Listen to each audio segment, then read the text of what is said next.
Chapter 921. The Snow Girl has a high intelligence, emotions, and consciousness, different from those monsters. Watermark advertisement test. Watermark advertisement test. I've dealt with her for many years, longer than you two. I know what kind of being she is, and I'm certain that she has something in common with those monsters. Hearing this, Zhao Liu remembered that the great compassion monk had lived by the snowland for many years and resisted the Snow Girl and the monster invasion of the Snowy Kingdom for many years by virtue of his supreme Zen method. Chao Yuan guarded the wind and snow alone for hundreds of years, which happened a long time later. It could be said that he imitated or paid homage to the great compassion monk. If Chao Yuan saw him, he would kneel down on the ground immediately.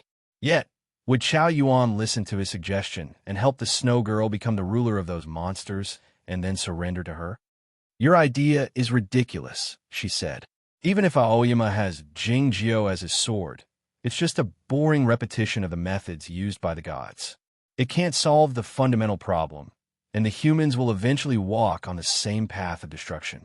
No matter how ridiculous my idea is, it's worth a try. At least, we should find her first, said the joyous monk. He won't be controlled by anybody, said Zhao Liu. Even if Jingjiu is still alive, he is already dead, the joyous monk said with a hint of pity in his calm eyes. He was the Grand Master of the Zen sects and a great person who had studied life and death the most in the two worlds, so his judgment couldn't be wrong. When Jingjiu woke up, he would become the sword in the sheath of the inherited heaven sword and lose his consciousness. If he didn't wake up, there was nothing to say. Zhao Liu said, even though you're the great compassion monk, you're not qualified to let the entire human race participate in this ridiculous gamble with you. The cultivation practitioners who could leave Chaotian all had supreme wisdom and unimaginably strong willpower, and all of them had their own paths. They had a strong sense of responsibility and self-awareness, and they wanted to find the right path for the humans. The Grand Master of Aoyama and generally thought so, and so did this Grand Master of the Zen sections. The question was, which path was the right one? Nobody could be sure before history became history. In addition to calculating, gambling was also a part of it. I don't play dice. There are laboratories here like those in Chaotian. If you're interested, you can go there and have a look. Happy Monk looked at her and smiled. His handsome face looked exceptionally cute under the light reflected from a space station. Amidst the light, he stepped on the great nirvana and left. He went around the dividing line between the light and dark of the planet and headed towards the distant star, quickly disappearing without a trace. Zhao Liu was silent for a while, then flew toward the dark side of the planet. Not long after entering the atmosphere, she landed on the space base. With a slight tremble of the branch, Ada jumped down and landed on her shoulder accurately. He advised her with his spiritual mind, there are too many powerful people in this world. Don't kill people when you are unhappy. Are they ordinary people? Back when he was in Chaotian, he could beat 100 of me. Even a dog admired him a lot. Do you know how abnormal he is? Zhao Liu didn't say anything. She walked to the pavilion and took a big gulp of wine. As the gentle wind passed through the protective shield, a spaceship appeared outside the cliff. Ran Handong jumped over and asked, "Are you all right?" Shaking her head, Zhao Liu suddenly asked while looking at the starry sky outside the cliff, "Have you heard of the people who believe in Buddhism? The Ascendants had built some experimental planets in this human civilization, so there must be some Buddhist countries among them." Ran Handong said, "They exist in the cultivation world and in the games. It's said that they're the remnants of the belief of the distant ancient civilization, but they are rarely seen in reality." Zhao Liu was certain that Ran Handong didn't know about the existence of those experimental planets, so she didn't ask further. "Have you found Chao Yuan?" she asked.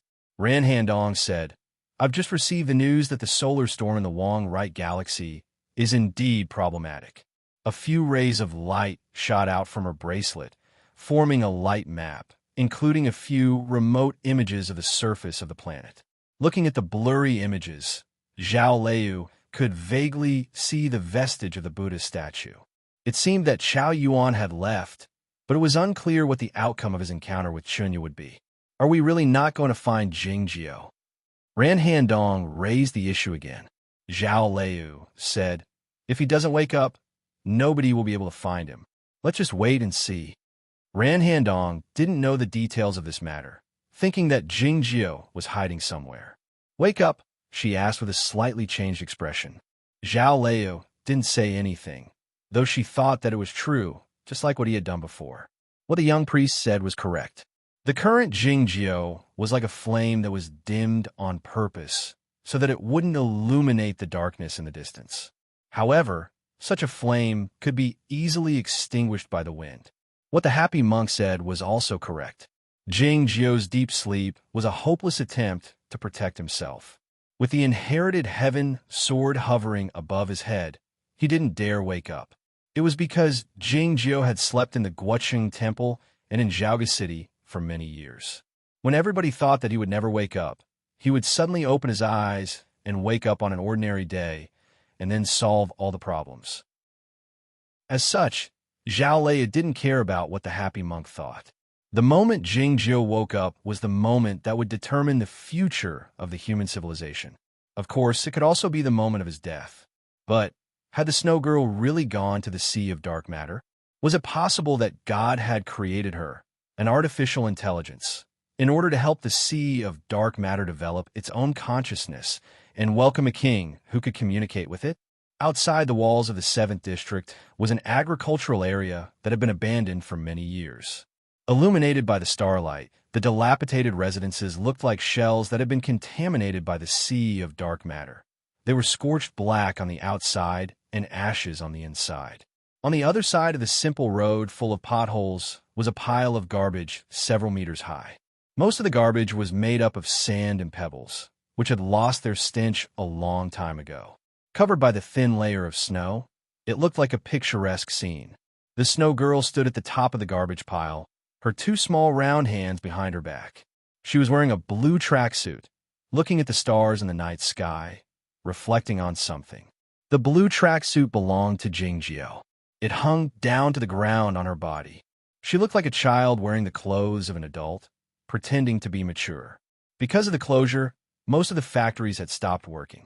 As a result, this planet, which had been heavily polluted by heavy industry, had become much cleaner in a short time. Of course, it was also because of the continuous snowfall in recent days. The starlight penetrated the thin fog in the atmosphere and shone on her expressionless round face, making the snow-white skin look whiter and the gloomy darkness look darker. Nobody knew why this city had suddenly snowed so much recently.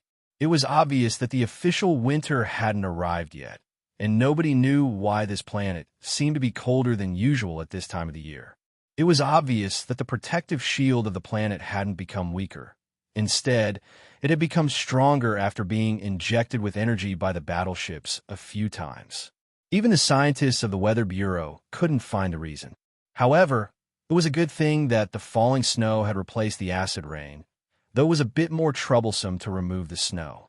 Fortunately, the automatic machines in the factories could be turned into automatic snow removers after some minor modifications, and the snowfall had been regular lately, so it was easier for the cleaning bureau to make the necessary arrangements.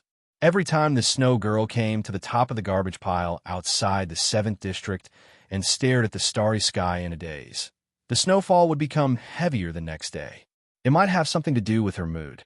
The place where she could see the starry sky was indeed much better than the underground sewers. She was not as scared as she had been a year ago. Being disconnected from the internet was indeed useful, both for her work and for her safety. She suddenly sensed something and disappeared from the top of the garbage pile. She returned to the room and looked at Jingjiu sitting in the soft chair. Jingjiu's eyebrows were furrowed tightly, looking like two crossed swords. It was not because he had dreamed of the battles in Chaotian, but because he had a terrible headache. He looked a bit thin and haggard because of the prolonged headache and the use of the brain nerve inhibitors. The Snow Girl had done some precise calculations and ascertained that his size and mass hadn't changed. This kind of thinness should be caused by the influence of the spiritual world on the real world. The medicine left by Shan Yunmai in the suite of the hotel had already been taken, but Jing Jiao was still fine. It was because the cold intent of the snow girl helped him enter a state similar to a deep hibernation. The snow girl jumped onto the soft chair expressionlessly and leaned against Jing Jiao's chest. Sensing the cold intent in her body, Jing Jiao reached out his hands reflexively and held her tightly. He finally felt more comfortable, his furrowed eyebrows relaxing. Cold cicada flew over from the window and landed gingerly on the top of the snow girl's head. After making an inaudible and comfortable chirping sound, it fell asleep. During the summer of Shinma Peak, Jing Jiao liked to hold Ada. Ada liked to hold Cold Cicada, and Cold Cicada liked to hold the icy Chalcedony. It was a similar scene. In the early morning, the sunlight shone in through the window, but it didn't increase the warmth. Instead, it made the snowflakes in the sky more visible. Hua Shi, wearing a thick cotton pajamas, walked out of the bedroom with her arms folded. Seeing the sun and snow outside the window, she had no interest in enjoying the scenery. The heater is broken again, she said in a trembling voice. No matter how cold it was in the room, and no matter when the heater would be repaired, they had to have breakfast. The little girl had been busy in the kitchen for a long while. She brought out 2 plates of soft scrambled eggs and bread, and 2 glasses of milk, all of which were quite nutritious. Jing Jiao ate the food on the plate slowly with the silver knife and fork in his hand. Then he walked to the window and sat down, starting to play the zither. The morning sun fell on the black and white keys of the piano through his slender fingers. Jing Jiao suddenly felt that he had seen this scene, or this composition, somewhere before. Without thinking too much, he pressed the keys with his fingers. The sound of the piano accompanied the sunlight and snowflakes outside the window. Everything was tranquil and comfortable. The movement of his fingers was not stiff, but it was still a bit mechanical, and so was the sound of the piano. It was like the sound of the harmonica he played while sitting on the wall a few days ago. It was devoid of warmth, as if it came out from a loudspeaker. The sound of the piano was devoid of warmth and emotions, but it somehow gave off a magnificent atmosphere. Emotions were not necessarily related to life, but the description of the magnificent atmosphere was the response of the intelligent beings to the world, or in other words, the connection between heaven and earth and oneself. The youth couldn't express his emotions through the music, but he could express the magnificent atmosphere, which meant that he could see this world, or he could see himself in heaven and earth. It meant that he was about to wake up, or he was about to die. Chapter 922. The snow girl looked at the sun outside the window, listening to the sound of the piano that wasn't exciting but sounded distant enough. Her dark eyes showed a hint of disgust. She didn't like the sun of this galaxy and all the other galaxies. If she knew about the humans' plan to ignite the stars, she would support it. The song ended. Her slender and good-looking fingers rested on the keys in silence. Jing Jiao looked at the unattractive scenery outside the window and remained silent for a while. Then he closed the lid of the piano and said, "It seems that I need to top up. There was also an interest class today, but it was not piano or art appreciation, but choir class." Stepping on the potholes covered by the thin snow, passing through the empty basketball court and low walls, Hua Shi reached out her right hand clumsily and finished the monthly transportation top-up with the help of the staff. Since the space channel was closed, all the public transportation on the planet had become welfare, and credits were no longer needed. It didn't take long before the brother and sister arrived at the activity center of the city hall. Ms. Eve, wearing a short windbreaker, walked in with a briefcase under her arm and a piece of bread in her mouth. She looked at them with a smile and asked concernedly, "How is the electronic piano I asked someone to deliver last time?" She thought that the brother and sister were so poor that they couldn't afford a piano. So she found a second-hand piano dealer and bought a worthless virtual harpsichord for them. She didn't expect that the dealer had a very expensive, famous piano at home. "Thank you," Hua Shi answered shyly, following behind Jing Jiao with her head lowered. It was Mosquito, controlled by Cold Cicada, who spoke. It had to work hard for this family, from purchasing goods to dealing with people. Eve swallowed the bread and took out a thermos cup from the briefcase to take a sip. She looked at Jingzhou's pale and thin face and said tenderly, "Eat well at home."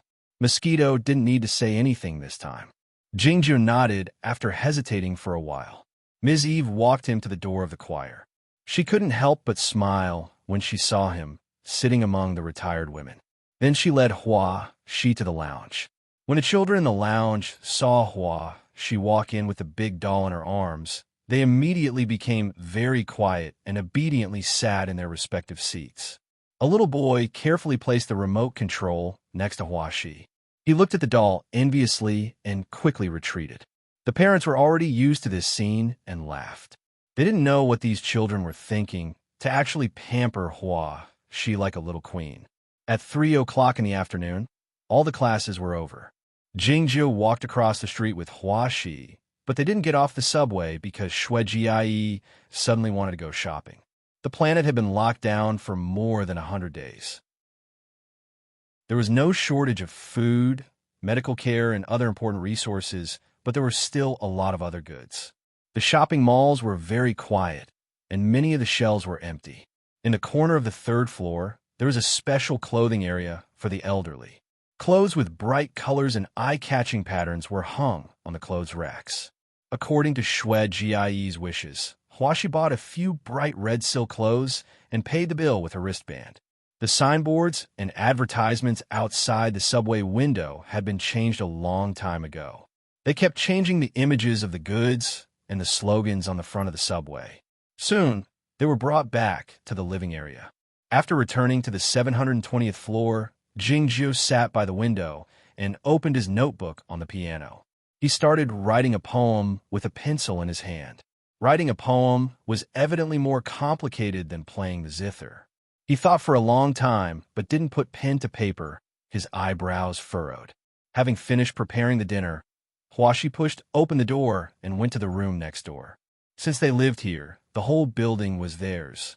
She had planted many flowers in the room next door. She found some of the flower seeds in the wild and asked for some from the people in the activity center. With Cold Cicada's help, those flowers grew very well. Some were viburnum flowers, some were triangular maples, some were begonias, and some were apple blossoms. They bloomed freely and freely regardless of the flowering season. Hua Shi squatted by the flower pots to loosen the soil and cut the branches, doing meaningless work. Sweat beads appeared on her small face. She was quite delighted. Cold Cicada landed on a flower, sucking the nectar slowly. Countless pairs of eyes were focused on her slightest movement, making sure that she didn't miss anything. Soon, Hua Shi felt tired. She wiped the soil on her hands casually and walked to the front of the flower. "Is it tasty?" she asked Cold Cicada with widened eyes. It was unclear if Cold Cicada had any deeper meaning in this question. After a moment of hesitation, it rubbed its armored limbs and gave a positive response. Hua Shi picked a flower and brought it to her lips to lick it. The smile on her face grew wider as she said with a smile, "It's really sweet." The snow girl went through the wall and went to the next room. The 720th floor had 6 floors.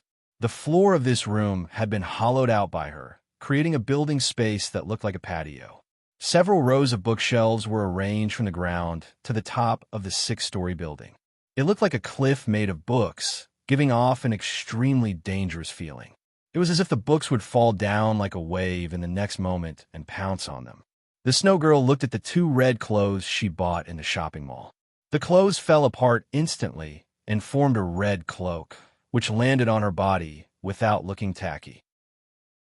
In the next moment, dozens of books flew out from the overpass and circled around her body like little birds. The red cloak fluttered in the wind caused by the books. It was a beautiful sight. He looked up at the sky. The snowflakes rose in the air. He lowered his head to look at the ground. The fish plunged into the soil pair of eyeballs in the heaven, and Earth blinked. "Do you choose to forget or die?" Note, written by a friend. The pencil slid on the surface of the paper, leaving its own residue along with the sound of friction, and writing a dark poem. Jingzhou put down the pencil slowly and read it carefully a few times under the dim light of dusk outside the window. It was unclear whether he was appreciating it or examining it. The door of the room was pushed open, and Huashi walked in with a red flower in her mouth, saying something indistinctly. Jing Jiao went to the next unit. Looking at the bookshelf that were 6 stories high, he felt a sense of pressure, his face growing paler.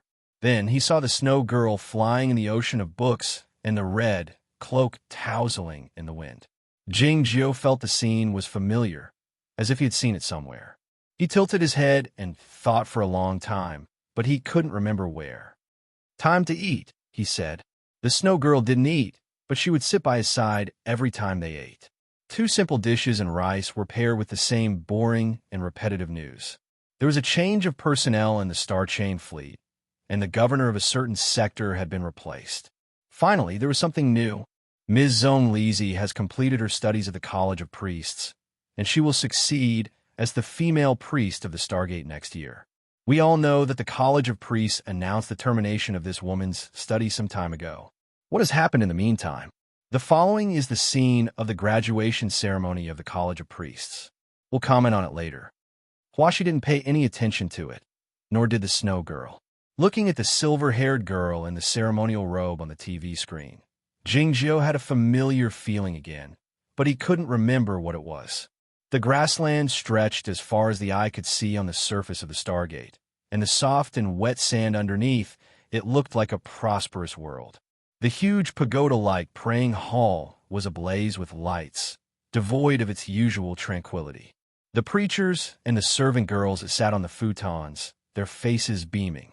The scene of the news was playing on the sky-like gray curtain.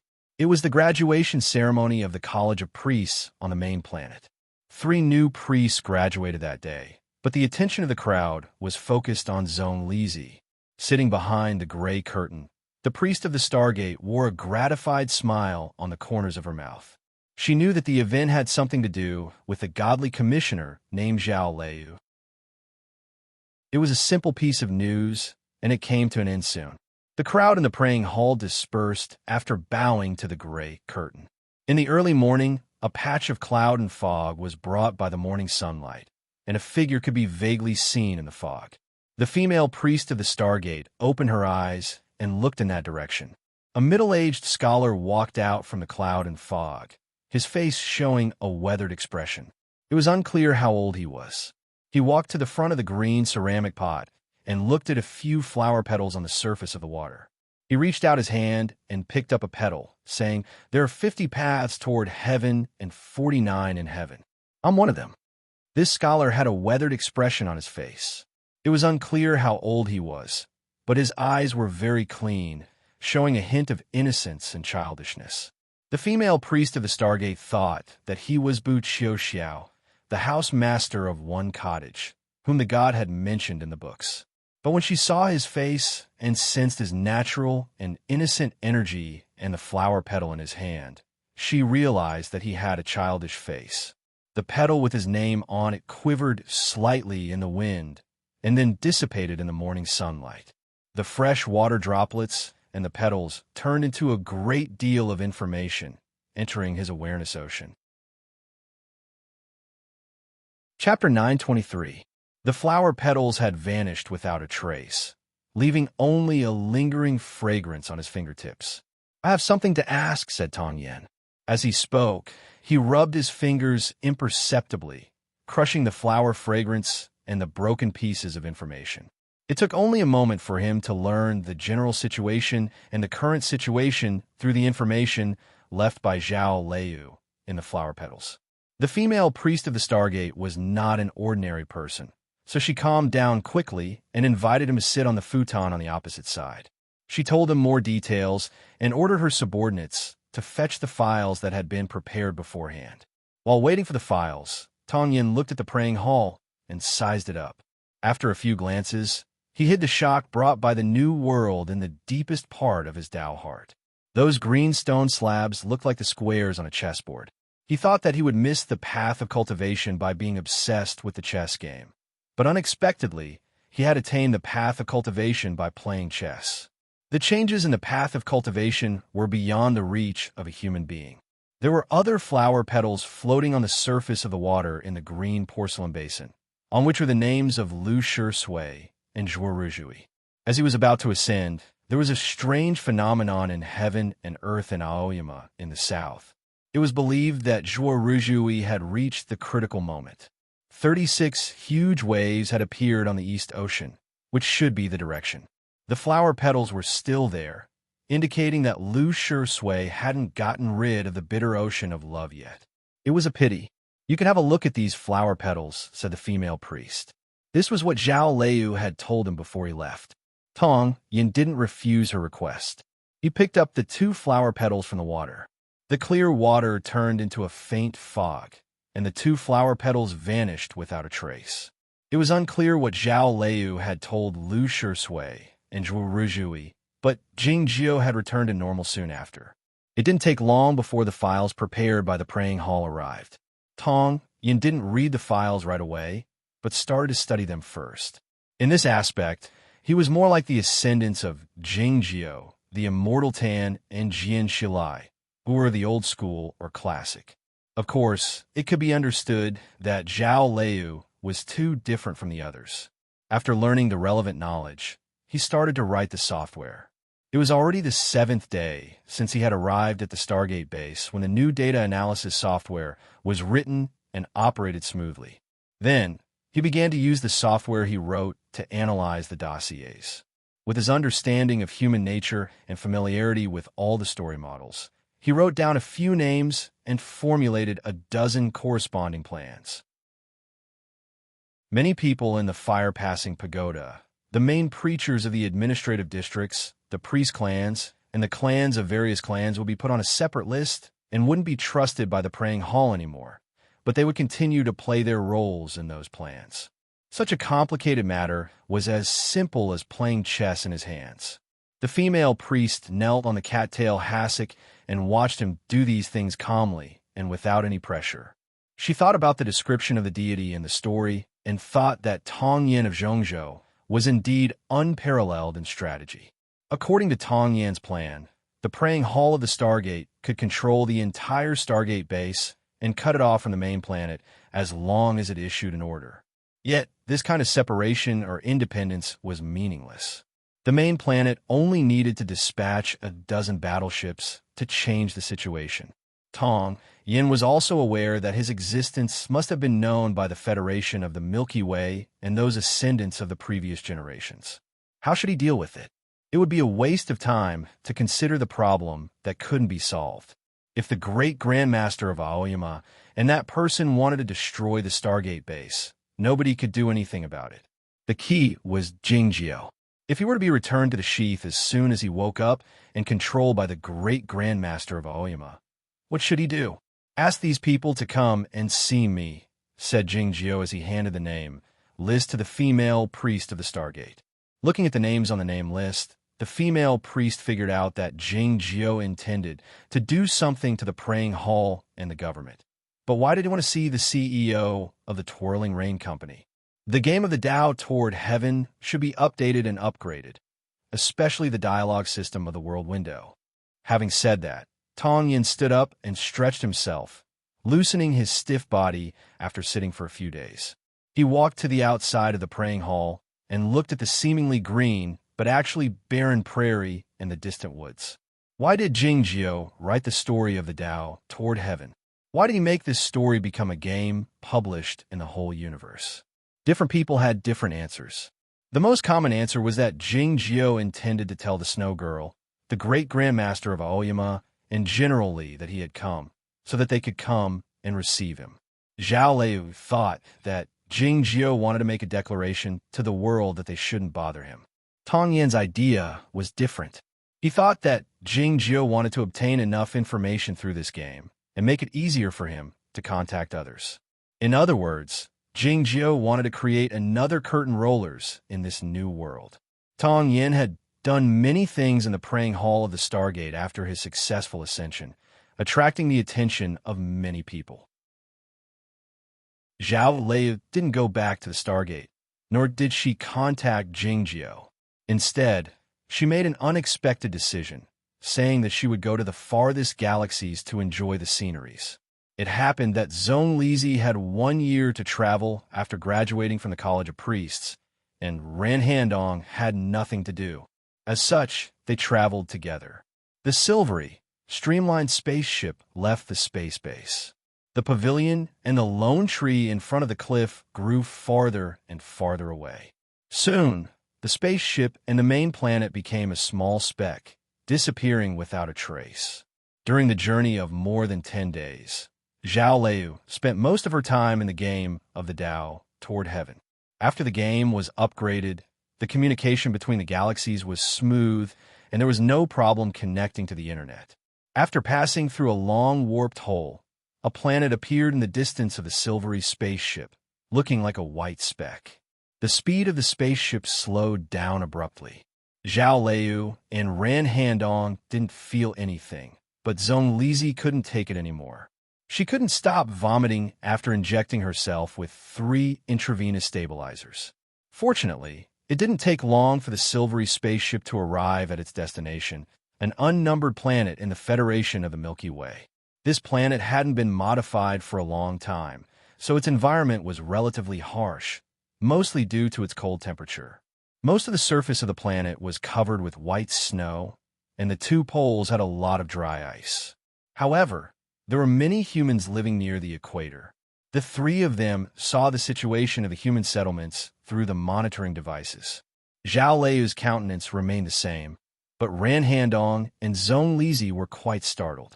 Countless tents were scattered on the prairie, surrounding a few large cities like the stars. The rivers in the cities were connected, and there were many fertile farmlands. No trace of technology could be found on the buildings, streets, or anywhere else. It seemed that this world was still in the ancient times. The silvery spaceship landed on a large snowy mountain. Zhao Liu walked to the edge of the cliff and looked at the ancient city in the distance. Ranhandong asked behind her, "Is this the rumored stronghold of the pastoral sect?" Zonglizi jumped off the spaceship with a backpack on her back.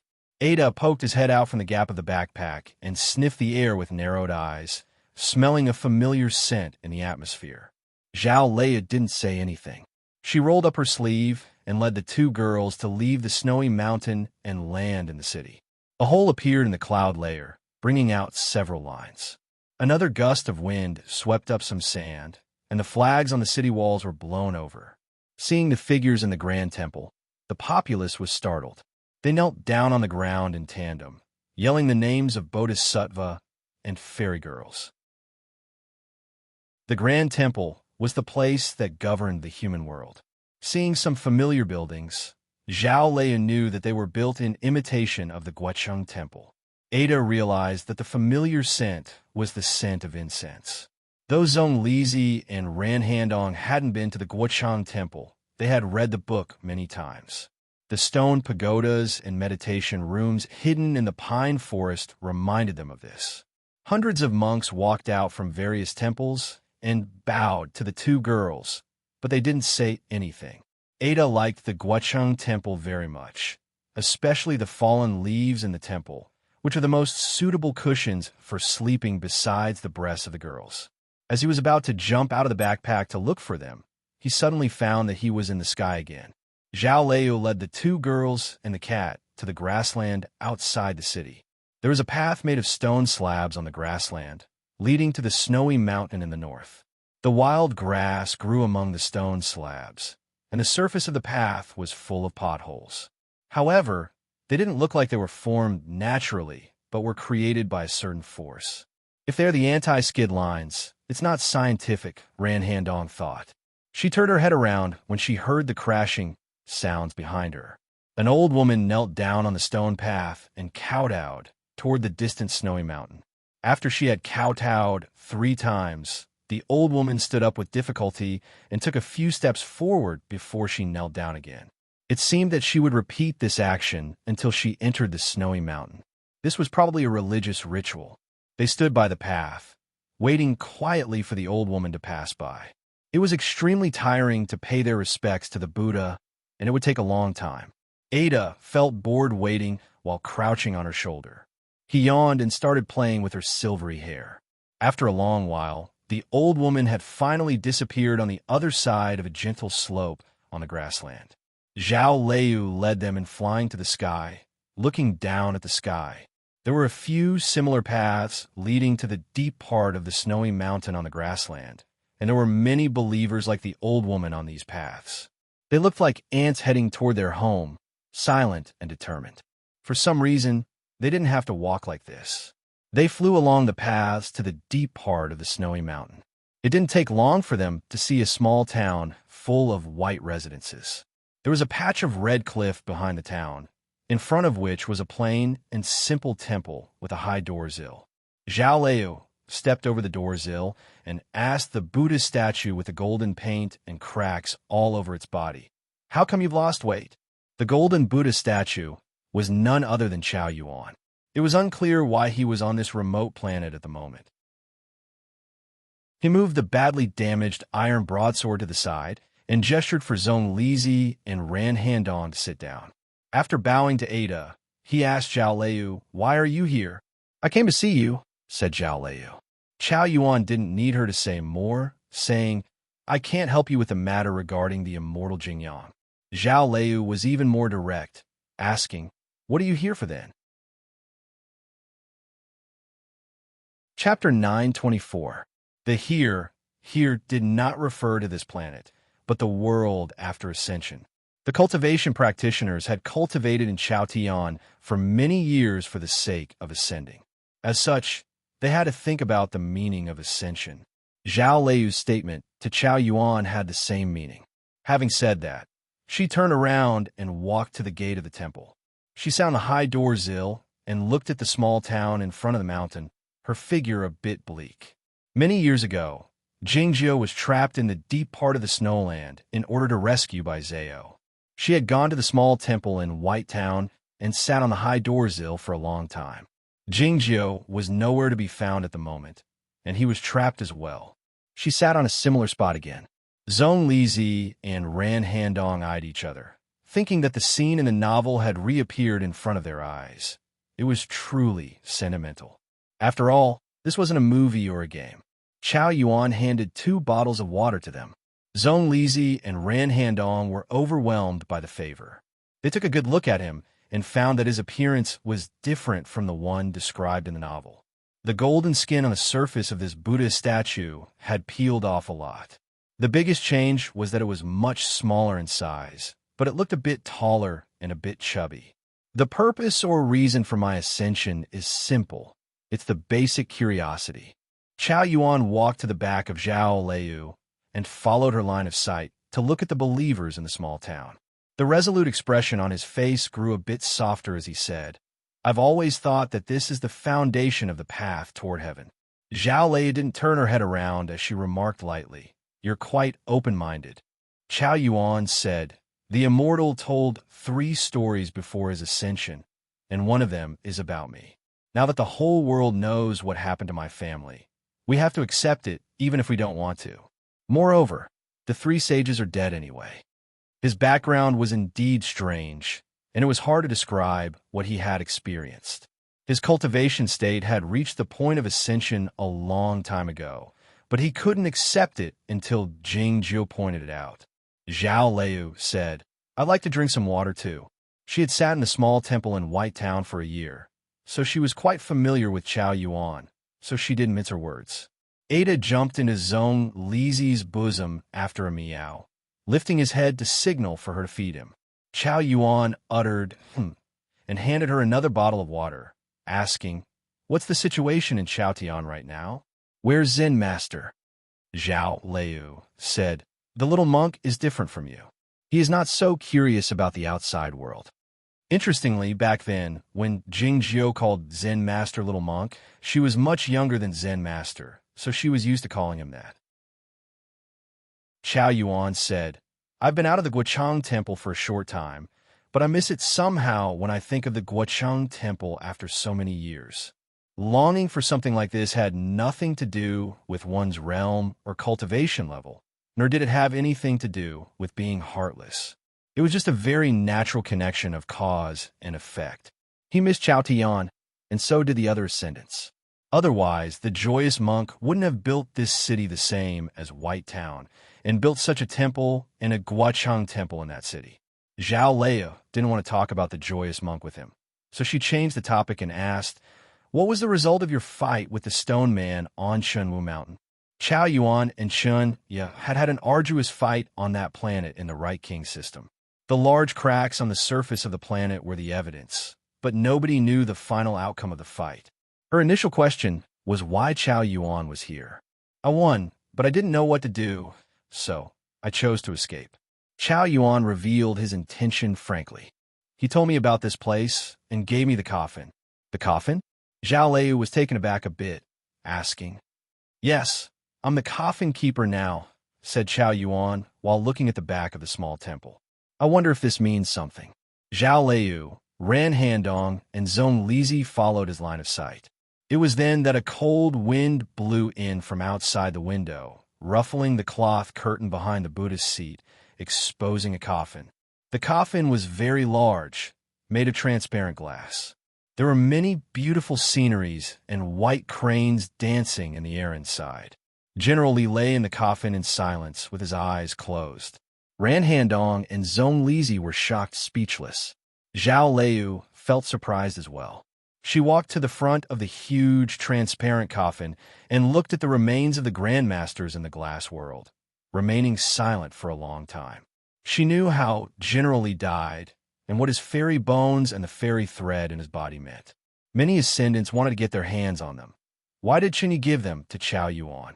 Chunyi doesn't know you well. You're not a hero in the traditional sense, and the souls of the deceased can't move you.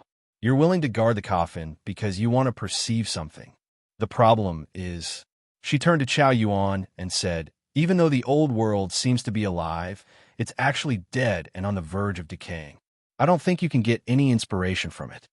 I'm not guarding the remains of the old world. I just think the peace of a deceased is a sacred thing and shouldn't be disturbed.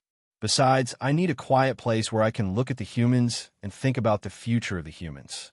Chao Yuan stepped over the door sill and came to the flat ground in front of the temple, his broken kasaya quivering slightly in the cold wind, thinking about the future of the humans. If someone else had said this, they would have laughed at him, or they would have been regarded as a poet. But it was quite convincing coming from Chao Yuan's mouth. "What did you see?" asked Zhao Lei. "Come with me," said Chao Yuan. Zhao Lei walked to the front of the huge, transparent glass coffin and knelt down to bow to him as a disciple of the younger generation. Then she followed Chao Yuan out of the small temple.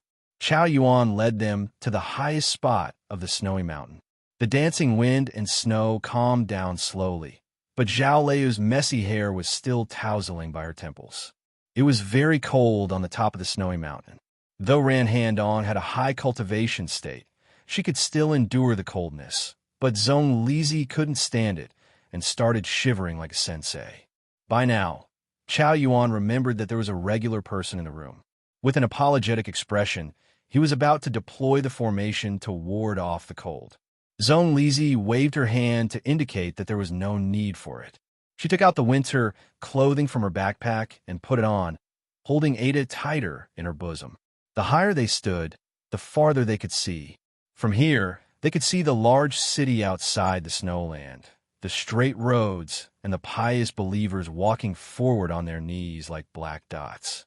The final destination of these believers was neither White Town nor the small temple, but this snowy mountain.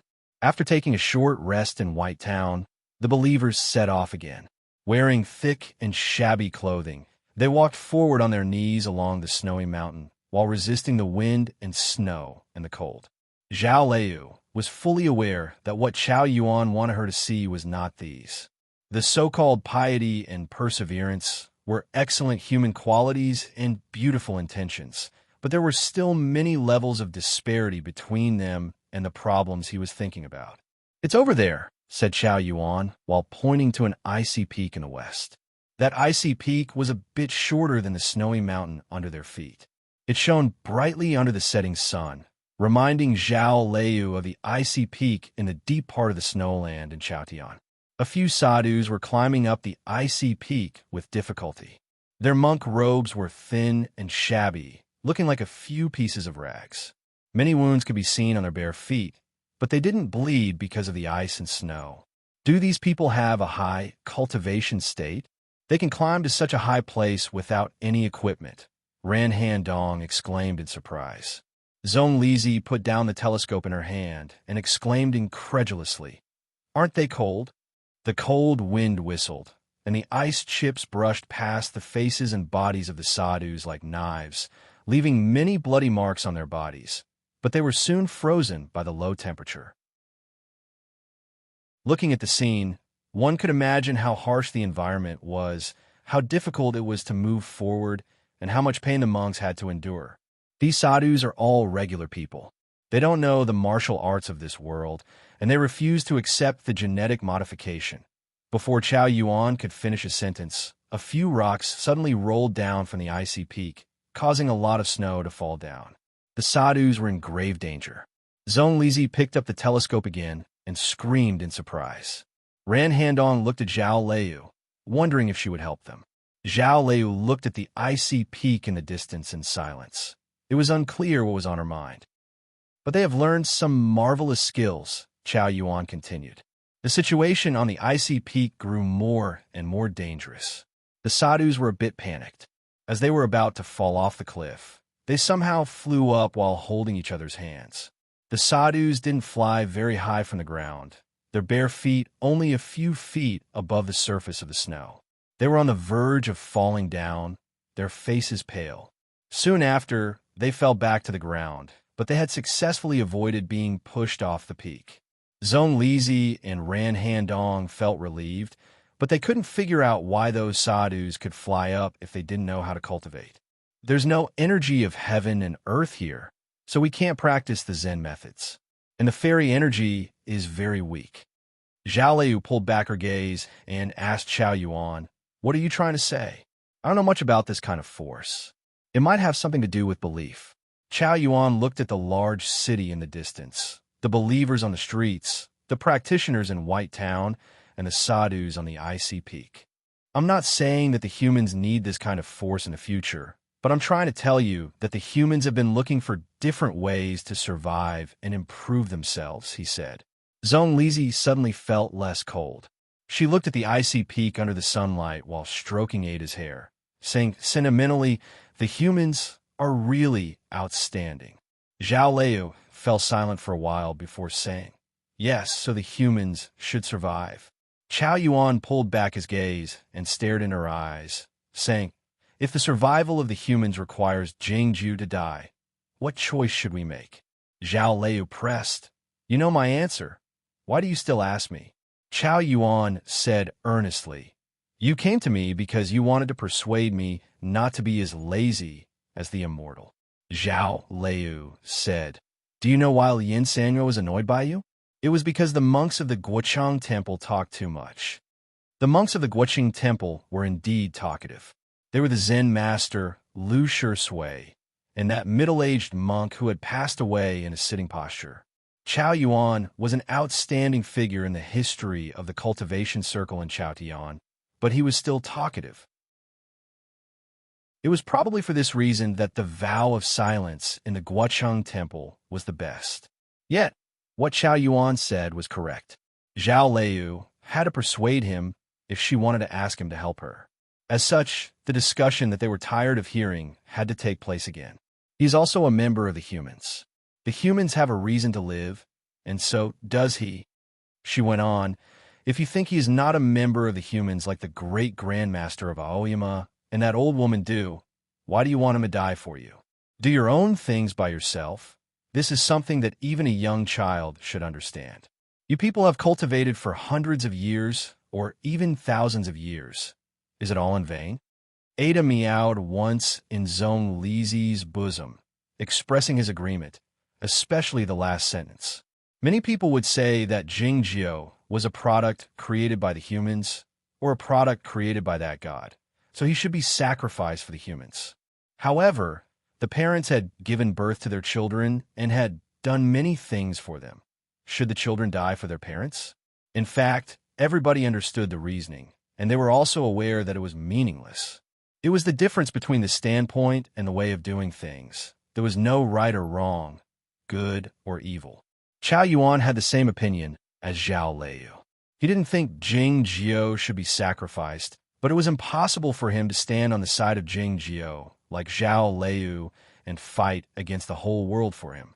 There were many people in this world, regardless of whether they were good or bad, who were trying their best to live like those ascetic monks on the icy peak.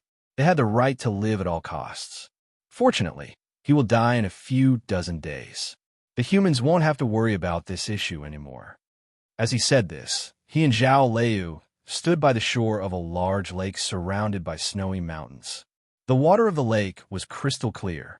The white clouds in the sky reflected in it, forming a number vaguely. It was the number of days. I almost forgot to recommend Master Lin Hai's new book. The title of the book is The Fox in the Forbidden Zone, which is obviously a tribute to the old Philip. I guessed it. The advertising slogan is similar to the introduction of the book. He is a natural striker and has never missed the direction of the goal. Chapter 925. Beside the lake was a primeval forest. Because it was deep in the snowy mountains, few humans could reach this place, including those persevering ascetics. However, there were many animals living here. They risked being killed and eaten by the monsters in the lake to walk out of the forest and drink water around the lake. From time to time, they would raise their heads nervously to look around. A gentle breeze blew, blowing away the thin ice on the shore. Two figures landed, scaring away all the animals. Chao Yuan walked to the lakeside and sat down. He put his bare feet into the lake water. The mottled objects that looked like golden paint gradually left his skin along with the ripples of the water. It must be some kind of healing method. Zhao Liu walked behind him with Ada in her arms. Looking at the lake in the distance, she could vaguely see a huge shadow sinking to the bottom of the lake at an amazing speed. The number on the surface of the lake rippled until it disappeared without a trace. Your lethal intent is too strong. That Kun has never been afraid of me, said Chao Yuan. Zhao Liu asked Ran Handong and Zhong Lizi to return to the spaceship. She and Chao Yuan came to this remote lakeside. It was unclear what they intended to talk about. Do you know that Monk Bay changed his name? She asked. I know. It doesn't sound good, said Chao Yuan.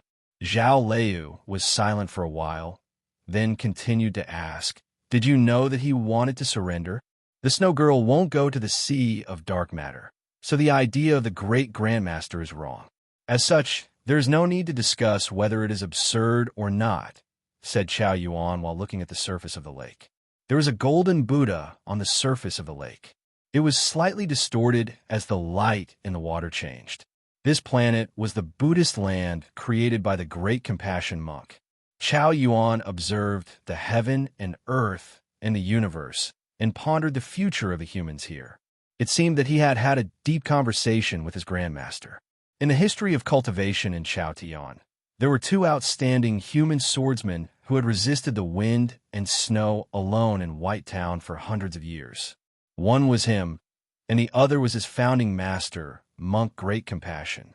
They understood the Snow Girl best.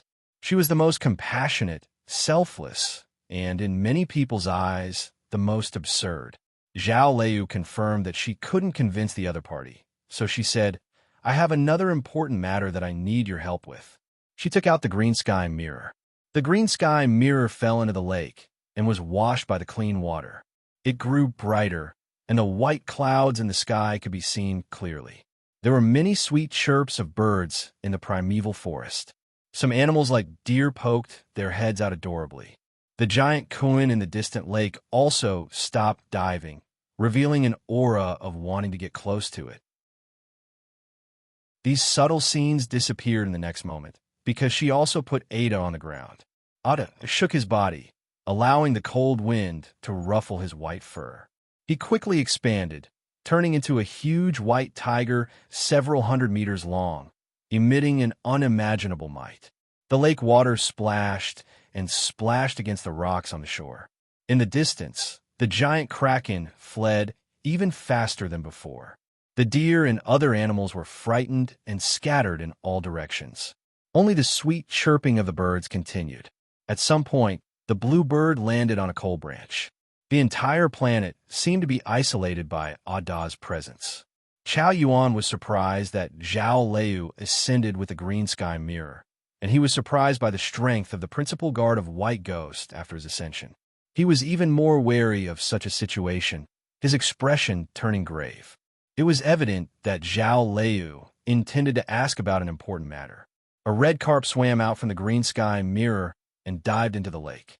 He waved his tail a few times to get rid of the lethargy, muttering, "Is this the sword-washing stream of the Aoyama sect? Why is the water so cold?" This red carp was the divine animal of the Zhongzhou school, the fire carp.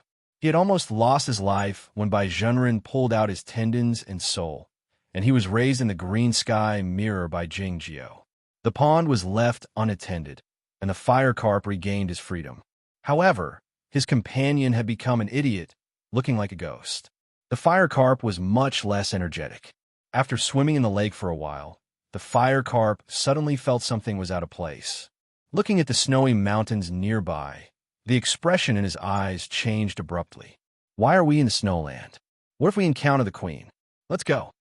The fire carp turned around and swam back to the green sky mirror. He dived halfway into the mirror, and the remaining half of his red tail flicked a few times before disappearing without a trace. Chao Yuan pulled back his gaze and looked at Zhao Liu, saying, "I've heard of the legend of this person when I was at the Windy Broadsword Church."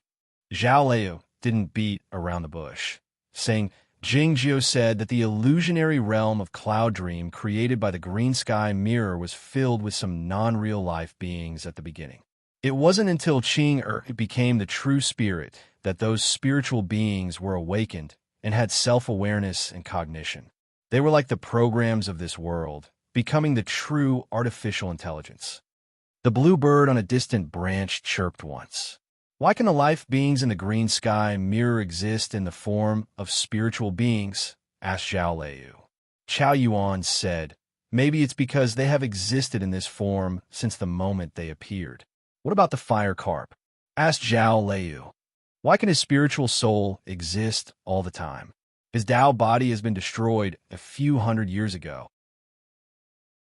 Back when the Zhongzhou school held the Tao competition, the spiritual souls of Jingjiu, Zhuruzhui, and the others had lived in the green sky mirror for several decades, but their Tao bodies had to be kept intact. When Jingjiu was asleep in the Guocheng Temple in Zhaoga City, his Tao body couldn't be harmed. As such, Zen Master went to the green sky mirror to guard it. The fire carp's Tao body had been destroyed by Bai Zhenren a long time ago, but why could his spiritual soul survive in the green sky mirror? Chao Yuan said, "Maybe it's because he's a divine animal, different from humans." I used to think so too, until I discovered something else. Looking at the green sky mirror in the lake, Zhao Liu said, "Some people in the mirror died, but they're actually still alive." The flow of time in the green sky mirror was the same as that in Chaotian. The eldest young Master Zhang had died more than 400 years ago, but his figure reappeared by the pond a few years later. A shadow had appeared under the chestnut tree in Zhao Zhao's royal palace a little earlier, and it grew more and more substantial. I discovered this problem first. The bluebird flew over and landed on the green sky mirror, turning into an adorable little girl with transparent wings. She said to Chao Yuan in a pitiful tone, "There are so many ghostly figures in the mirror. It's really dreadful." In fact, there weren't so many beings like the former Zhao Huang and the eldest young Master Zhang in the world of the green sky mirror, and they were far from being ghostly figures. However, the little girl was indeed afraid of this kind of unexplainable thing. Chao Yuan remained silent for a long time while looking at the green sky mirror. If the beings in the world of the green sky mirror were born with spiritual bodies, what did the death of the spiritual bodies signify? Was it different from the death in the real world? Whether or not the spiritual souls could be preserved was the most important question for all the cultivation sects and philosophical sections. In addition to the green sky mirror, the most important magic treasure of the Zen sects, the Great Nirvana, intended to arrive at this place. However, Neither the deviant sects that were good at spiritual cultivation nor the brain experts in this world could explain this issue clearly. It seemed that there was no hope of solving this problem in the foreseeable future. The green sky mirror was calmer than the surface of the lake, and the images reflected on it were clearer. The sky was the sky, the clouds were the clouds, and the Buddha was the Buddha. Chao Yuan understood something. He lifted his head and asked Zhao Liu, "Do you want it to live in that way?" "Yes," Zhao Liu said, "now that he is on the verge of death." Jing Jiu couldn't wake up. Once he woke up, he would become the person in the sheath. If he continued to sleep like this, he would die in a few dozen days. Unless they could kill the great grandmaster of Aoyama. However, the possibility of doing so was too small. Nobody talked about the Snow Girl because she was too powerful, and nobody talked about the great grandmaster of Aoyama for the same reason. Back on the main planet, Zhao Liu had been pondering this issue as she flew on the streets on the floating skateboard and looked at the prosperous cities and the happy children. If Jing Jiu died, how could they keep him alive? Separating the body from the spiritual soul seemed to be a solution, and the green sky mirror and the great nirvana seemed to be able to achieve it. Weapons were weapons. It was better to ignite those permanent stars and keep them alive. Generally speaking, every permanent star could be called a sun, but only one was the true sun. The sunlight of the sun shone on the blue ocean, illuminating a few crustaceans and silvery fish with simple structures. The forests on the land were swaying with the wind, but the scenery was monotonous. The hot spring was giving off steam. The great grandmaster of Aoyama, wearing the conical hat, sat by the edge of the spring, his two atrophied legs in the water. It was unclear if he could still feel the heat. Along with the soft sound of flute, a dozen large light screens unfolded soundlessly on the other side of the hot spring, displaying the scenes on the other side. The hot fog above the hot spring had also disappeared magically. A dozen cocoon breakers stood on the other side of the light screen, bowing to him from a great many light years away. They began to report the recent events, mainly about the situation in the sea of dark matter. The great grandmaster of Aoyama had never paid much attention to the internal affairs of the Federation of the Milky Way, let alone the competition among the various forces. Two cocoon breakers working in the military reported the situation of the blockade of the Scorpion Tail Nebula and the results of the second inspection. In the next moment, Ran Donglu, the former governor of the main planet and the vice commander of the military, appeared on a light screen. This was the first time he had participated in a meeting of this level. He was a swordsman in the inherited knight state in the Federation of the Milky Way and a figure in the heavenly arrival state in Chaotian. But he was still the weakest one in front of these cocoon breakers. The great grandmaster of Aoyama waved his hand. Ran Donglu shut his mouth and took a few steps back. "Zhao Liu has gone to find Chao Yuan," Chen said in a deep voice on the large light screen in the front while tidying his military uniform. Hearing this, all the cocoon breakers fixed their gazes on the old man by the hot spring. It was until now that the great grandmaster of Aoyama hadn't expressed his opinion. The cocoon breakers and the government of the Federation of the Milky Way were in a dilemma, not knowing how they should approach Zhao Liu. The soldiers who had died in the underground neighborhood and the broken battleships indicated that Zhao Liu, a disciple of Aoyama, was crueler and more powerful than what was described in the book. The great grandmaster of Aoyama didn't respond. It was evident that he had no intention of saying or doing anything to Zhao Liu. Chinya noticed the mood of his colleagues and asked tentatively, "It's mainly because the white ghosts are troublesome. Should we make some preparations in advance?" The divine animals had always been troublesome. They were not the cultivation practitioners of the human race, so it was hard to understand their temperaments. Moreover, these divine animals could absorb the fairy energy in the starlight, so they could travel through the universe in this galaxy easily. It was hard to stop them. The great grandmaster of Aoyama extended his skinny finger to indicate that he understood. Seeing this, all the cocoon breakers felt relieved. No matter how formidable the white ghosts were, they were still the guardians of Aoyama, so the great grandmaster should have a way to control them. More than 10 light screens were extinguished one after another, except for the one in the front, illuminating the milky fog on the surface of the hot spring. The great Grandmaster of Aoyama took off his conical hat, exposing his old and ugly face. He reached out his hand to wet his wrinkled skin with the hot spring water, letting out a sigh full of complicated emotions. Chunya said in a low voice, "I've given the remains of the immortal to Chow Yuan. I think it will dispel some people's greed, and I hope he can understand the hardships of the predecessors." The great Grandmaster of Aoyama wiped his wet hands on his cotton cloth, saying nothing. The immortal Chi Song and General Li had passed away one after the other, and the three fleets were in Chunya's hands. Chunya's loyalty to the great Grandmaster of Aoyama was unquestionable, but it was rare for him to report to the great Grandmaster of Aoyama face to face, so he couldn't help but feel nervous. The great Compassion Monk went to the mining planet. I'm not sure if you want to find the Snow Girl or Jingjio. The great Nirvana of the Grandmasters of the Zen sects consisted of 6 realms and 3 lives. What I'm worried about is, what if the Snow Girl and Jingjio are together? Chunya continued. The great Grandmaster of Aoyama took back his atrophied feet from the hot spring and wiped them clean with a coarse cloth before putting them on his cloth shoes. Tong Yin, he said while lifting his head to look at the light screen. Master Shixing's new book, Questioning Danju, was published today. As a loyal reader and occasional contributor of opinions, I would like to recommend it to you. Those who like to read the non-romance novels of female characters can come and have a look. Chapter 926. Except for Tsungju, all the cocoon breakers had attended the meeting on the ancestral planet. It was not hard to imagine the importance of the meeting.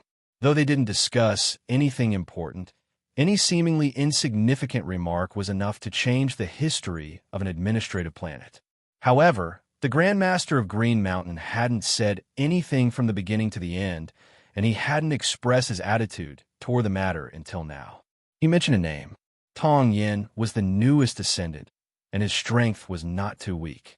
However, he was not a threat to the cocoon breakers. At least, he was not as dangerous as Zhao Liu with the White Ghost. Why did the founding master of Aoyama mention this person? Chunya did not think for long before he understood the reason. Tong Yin was Jing Jio's counselor. He had contacted the priestess of Stargate the moment he appeared. It was obvious that he had an ulterior motive. This kind of person seemed insignificant, but if he was given enough time, who knew what kind of fire he would ignite in the underground of the grassland? To eliminate this kind of risk before it became a problem, the simplest and most effective way was to kill this person. I will kill him as soon as possible, he said. The founding master of Aoyama waved his hand. It was unclear if he understood or if he had other thoughts. As the old man waved his skinny hand, the mist on the surface of the hot spring flowed again. The huge light screen disappeared, and the cliff above the cave residence opened up, revealing the blue sky. The blue sky was getting bigger and bigger, and the cave residence was completely opened and exposed to the sunlight. In front of them was the silver beach, and further away were the blue sea trees and coconut trees. There were faint monkey cries, but no one knew where they came from. The hot spring water with the smell of sulfur flowed through the secret hole at the bottom. Countless seawater carrying all kinds of fish and jellyfish came from another secret hole. Soon, the remaining smell in the pool was washed away, and the pool became a sea. The founding master of Aoyama put on his conical hat again. He looked at the sea that was about to take shape in silence. No one knew what he was thinking. It did not take long for the seawater to fill the pool. It could be used for swimming and fishing. The Grandmaster of Aoyama picked up a mottled bamboo fishing rod and swung the hook in front of him. He pinched an earthworm with mud on it and hung it on the hook. Then, he carefully put it into the sea. It was said that the highest state of cultivation was to return to simplicity and return to simplicity. This was the true meaning of returning to simplicity and returning to simplicity. This was because he was really fishing, unlike Taiping Jinren and Chunyang Jinren, who were posing with an empty fishing rod. What do you think? He looked at the fishing line that cut through the water from time to time and asked in a low and slightly hoarse voice. Indeed, we should kill him, regardless of whether he's feeling great sorrow or joy. Since he's disloyal, we should kill him as soon as possible. Accompanied by a somewhat lazy voice, a middle-aged man walked over from the back of the cave. His hands and feet were covered in mud, and he carried a small basket full of fresh earthworms. The middle-aged man was shirtless and wore very casual shorts. His eyebrows were beautiful, but he always gave off a sleepy feeling, probably because his eyelids were a little droopy. "I'm not talking about monk great compassion," said Grandmaster Aoyama. The middle-aged man with droopy eyelids was Zhuo Ruzhui. He had ascended successfully not long after Zhao Liu and Tong Yin had left. After he came to this world, he hadn't had the time to do anything. He hadn't encountered the burning flying sword, the mining ship or the pirate ship, or the electronic repair shop on the Stargate base to make the bracelets, but he had seen the old man wearing the conical hat in the Sea of Stars. The Grandmaster of Aoyama brought him to the ancestral planet and taught him the most advanced knowledge of the sword work and told him about the history of this world. He had learned a lot in just a little more than 10 days. He was the real main character in this world. After all, he was the sect master of Aoyama of this generation, and his orthodoxy was the most righteous one. Tong Yin. I didn't like him when I first met him a few hundred years ago. That stone man wanted to kill him just because he was a student of Zhongzhou school. Zhuo Ruzhui sat down by the side of the Grandmaster of Aoyama and rubbed his feet a few times roughly to wash off the mud on his feet. "I'm the sect master of Aoyama, and he's the sect master of the center sect. I don't care about his life or death," said Zhuo Ruzhui. The Grandmaster of Aoyama didn't pay attention to the stinky feet scaring away all the fish that had swum up to him, as he continued, "What if it was Jingjiu?" Upon hearing this question, Zhuo Ruzhui said without a second thought, "I can't defeat him anyway." "I'm not asking you to fight him," said the Grandmaster of Aoyama. After a moment of silence, Zhuo Ruzhui said, "I don't like him anyway." He didn't know if the Grandmaster could read minds, or if he could see through the Tao ocean of a ferryman who had ascended, so he didn't lie. The Grandmaster of Aoyama said, "From a story he wrote, I thought you two had a good relationship. Can a story written for people to read be true? Look at our Aoyama orthodoxy, starting from you, then Immortal Dayuan, Immortal Qinzhou, Grandmaster Taiping, and then my master." Clap, clap, clap, clap. The more Zhuo Ruzhui spoke, the more agitated he became. He picked up his right hand and chopped in the air like a kitchen knife, saying clearly, "It should be me or senior brother Nanshan.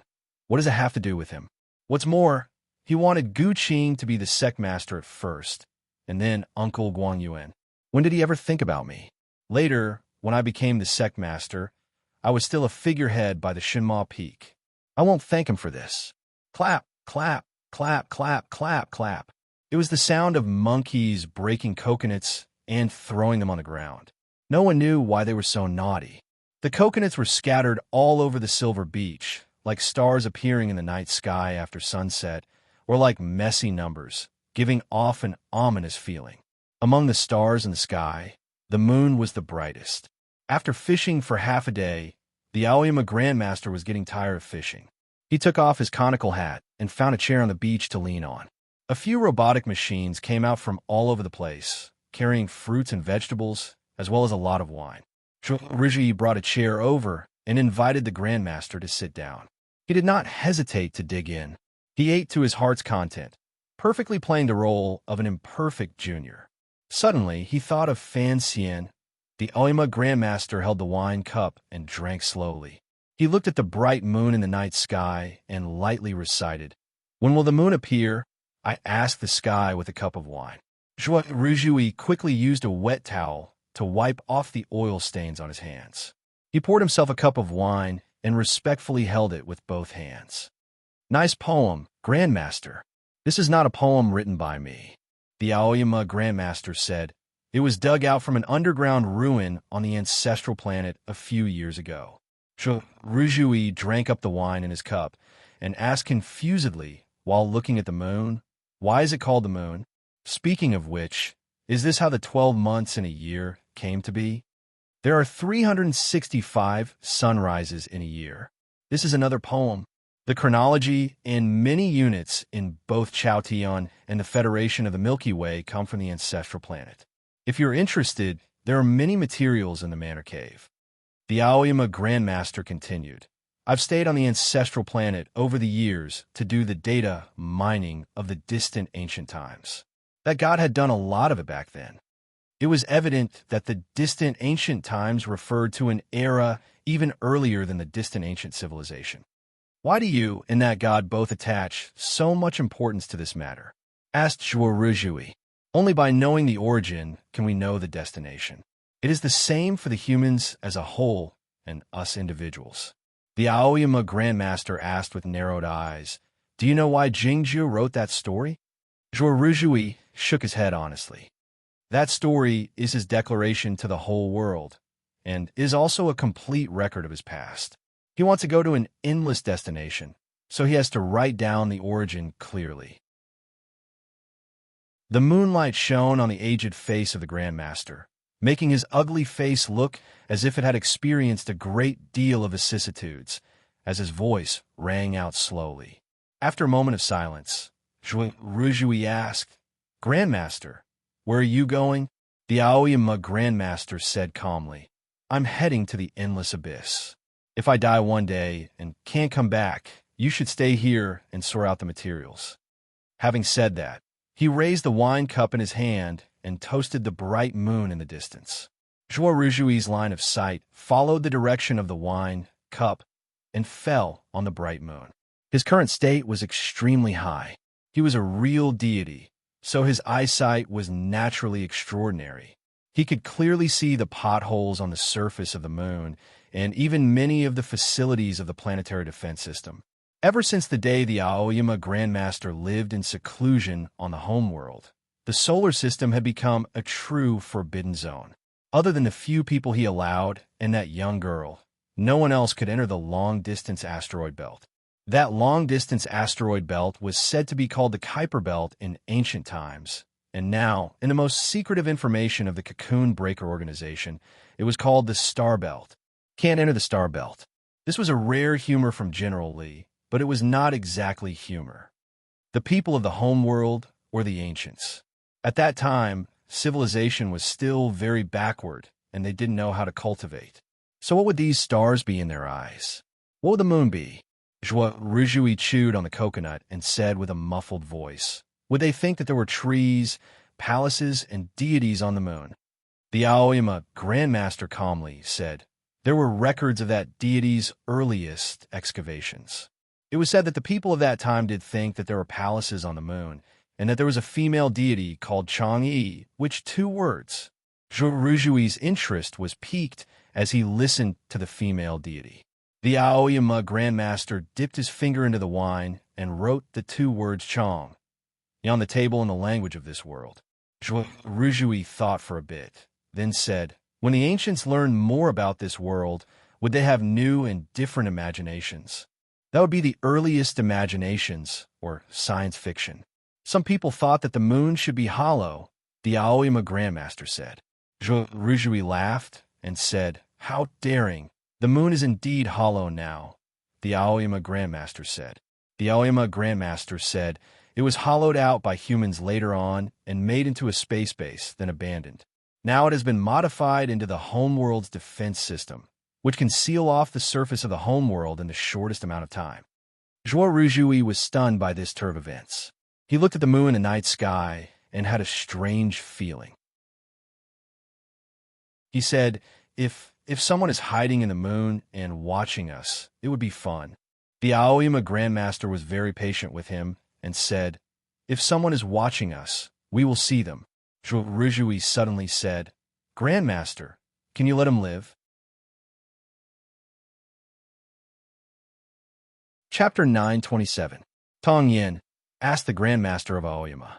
Zhuoruzhui said gloomily, though he is the sect master of Zhongzhou School, he was a disciple of Aoyama and cultivated in the Hermit Peaks for several decades, and he has contributed a lot to Aoyama. Could you spare his life? Sure, said the Grandmaster of Aoyama, with the same expression on his face. Zhuoruzhui felt relieved. In the next moment, A flattering and sincere smile appeared on his face as he said, "Then, can you spare Jing Jiu's life as well?" "He is not a human being," said the Grandmaster of Aoyama. Zhuo Ruzhui pulled back his gaze and said to the Grandmaster, "As you know, he is of course a human being, not a sword devil. Even though his spiritual soul is Jingyang's, his body isn't." The Grandmaster of Aoyama continued expressionlessly. "Regardless of whether he snatched it or borrowed it, he has taken my sword. You want to live? It's simple. Give my sword back to me. Give her body back to me, no matter how you do it. It's that simple." Zhuo Ruzhui exclaimed exasperatedly, "I don't care. He's going to die anyway." Having said that, he tossed the leftover coconut meat onto the beach. Those anxious monkeys ran out from the coconut grove and snatched the coconut meat, messing up the number on the beach. He returned to the edge of the seawater pond in the manor cave, picked up the fishing rod, and started fishing under the moonlight. Looking at the half of an earthworm bobbing in the water, he suddenly felt dispirited. He couldn't help but yell in his mind, "This is ocean fishing. Why the hell are you using earthworms?" Back when he was in Chaotian, he would go to the ocean to play with Gu Qing once in a while. Besides the wind and waves, the only thing that could relieve the loneliness on the ocean was fishing. Gu Qing, of course, was good at fishing. Looking at the small silver fish pecking at the bait carefully and thinking of these troublesome matters, Zhuo Ruzhui suddenly missed the blue ocean and found that Gu Qing was actually a smart person. He didn't want to be the sect master of Aoyama. Ascension was nothing. The battleship broke through the atmosphere and landed on the surface of the Stargate. The strong airflow blew away the green turf, revealing the gravel below. Some places could even vaguely see the remains of corpses from decades ago. The planetary defense system did not issue any alarms, nor did it launch any attacks, which naturally explained the identity of the battleship. The magnificent praying hall was surrounded by the soldiers, and the preachers and servant girls were escorted out one by one. The head of the priest clan, the Xia clan, cursed something fearlessly, but the soldiers didn't pay any attention to him, nor did they do anything to him. The new flower petals in the deep end of the praying hall floated in the clean water, creating dozens of ripples. Dust rose from the cracks of the bluestone floor, which was very clear under the sunlight. Accompanied by heavy footsteps, a tall figure appeared on the other side of the gray curtain. Sitting on the futon, the female priest of the Stargate looked at the ripples in the Celadon basin in silence. She didn't pay any attention to the newcomer. The curtain was lifted, and Chunya slowly walked in. He was like a moving mountain, bringing with him a powerful pressure. That person appointed you to be one of the inheritors of the distant ancient civilization, but you betrayed her. He said this while looking down at the female priest of the Stargate. The lines on his slightly aged face were as firm and square as before. The female priest lifted her head and said calmly while looking at him, "I'm a servant of God, not a follower of that computer. Are you one?" Chunya said, "Jing Jiu is not a human being, so he can't be the new god in the prophecy." The female priest said softly, "God is not a human being. He is a being superior to the mortals." The expression on Chanya's face grew colder as he said, "I want to know the contents of your meeting. It's a pity that the only ability I'm good at is not letting others know my thoughts. Even though you're the so-called cocoon breaker, you still can't check my thoughts," said the female priest calmly. Chunya said, "No matter what you want to do, what you have done will be banned." What he mentioned included the series of changes on the Stargate base, and the most important, the path toward Heaven game being updated in all aspects. That game has countless data nodes in the interplanetary network, as if it has a life of its own. That person should be aware that if you want to ban this game, you have to shut down the entire interplanetary network. The female priest continued, while staring into his eyes, "You can shut down the passage of the Scorpion Tail Nebula and dozens of planets. But can you do that?" The footsteps and more frequent echoes suddenly burst out in the spacious praying hall. A few soldiers reported that they hadn't found Tong Yin yet, and the CEO of the Twirling Rain Company and the relevant personnel had already left to pursue her. The interplanetary network is everywhere. You know these people can't escape, said Chunya to the female priest, including Tong Yin. The female priest asked calmly, "Can I take it as a declaration of war?" "No," said Chunya. "You people are too weak." Having said that, he left the praying hall. He didn't take the spaceship, but flew directly into the large crack. He arrived at the Mingshan neighborhood in the deepest part of the underground at a speed that even the detection system of the battleship couldn't capture. Standing under the street lamp, he looked at the apartment thoughtfully. The apartment was protected by a powerful formation. Though it couldn't block him, it was unnecessary for him to use his Jinshi to break it open by force. It was because it was evident that nobody was in the apartment. Chunya didn't feel disappointed. He turned around and walked to the other side of the street.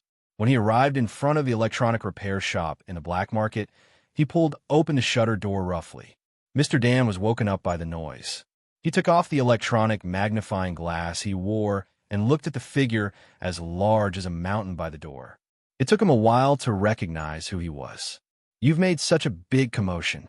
Do you intend to stop me from keeping an eye on this place in the future?" He picked up a cigarette and lit it. After puffing twice, he let out 2 unhealthy coughs. "You haven't done a good job in the last 2 years. You haven't kept an eye on Jingjiu or Zhao Leiyu.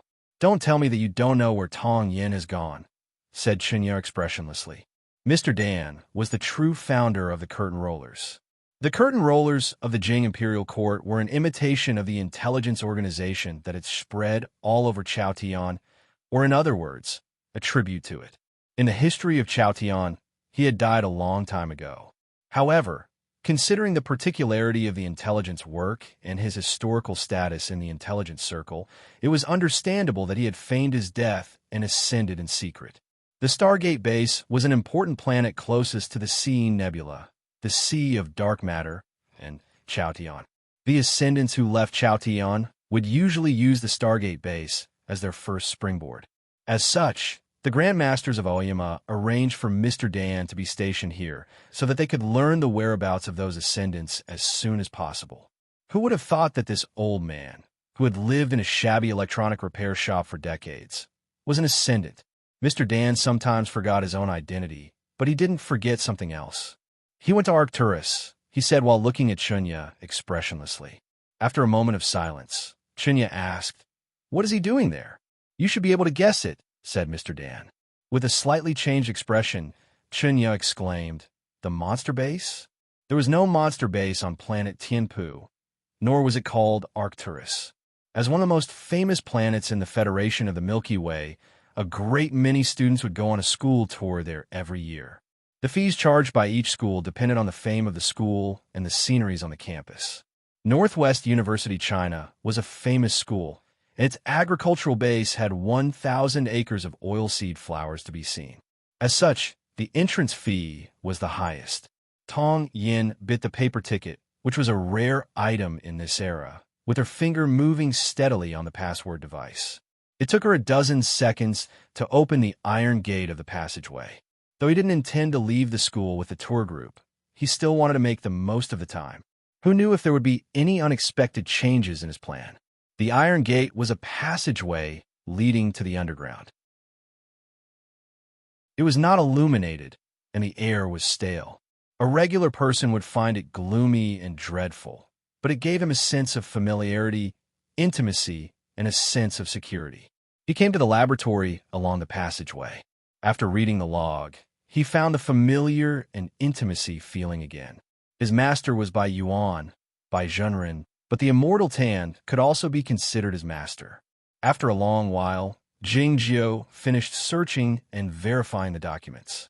He was certain that his master had stayed in Northwest University China as Professor Go and was engaged in the research on the nuclear power furnace. Later, he was discovered by someone. Fortunately, he was safe and sound, but he couldn't find out where he was. After leaving the forbidden laboratory, Jingjiu passed through a dark and gloomy tunnel and dug another passageway to the side, arriving at the ground surface. A large patch of yellow oilseed flowers caught his eyes. The sunlight shone on the oilseed flowers and fell into Tong Yan's eyes, making his eyebrows look a bit more moisturized. It was unclear if it was because his cultivation state had improved, he had ascended and become a ferryman, or something else, but his eyebrows were much thicker than when he was young. He didn't look as aloof and arrogant as before. He looked much more approachable.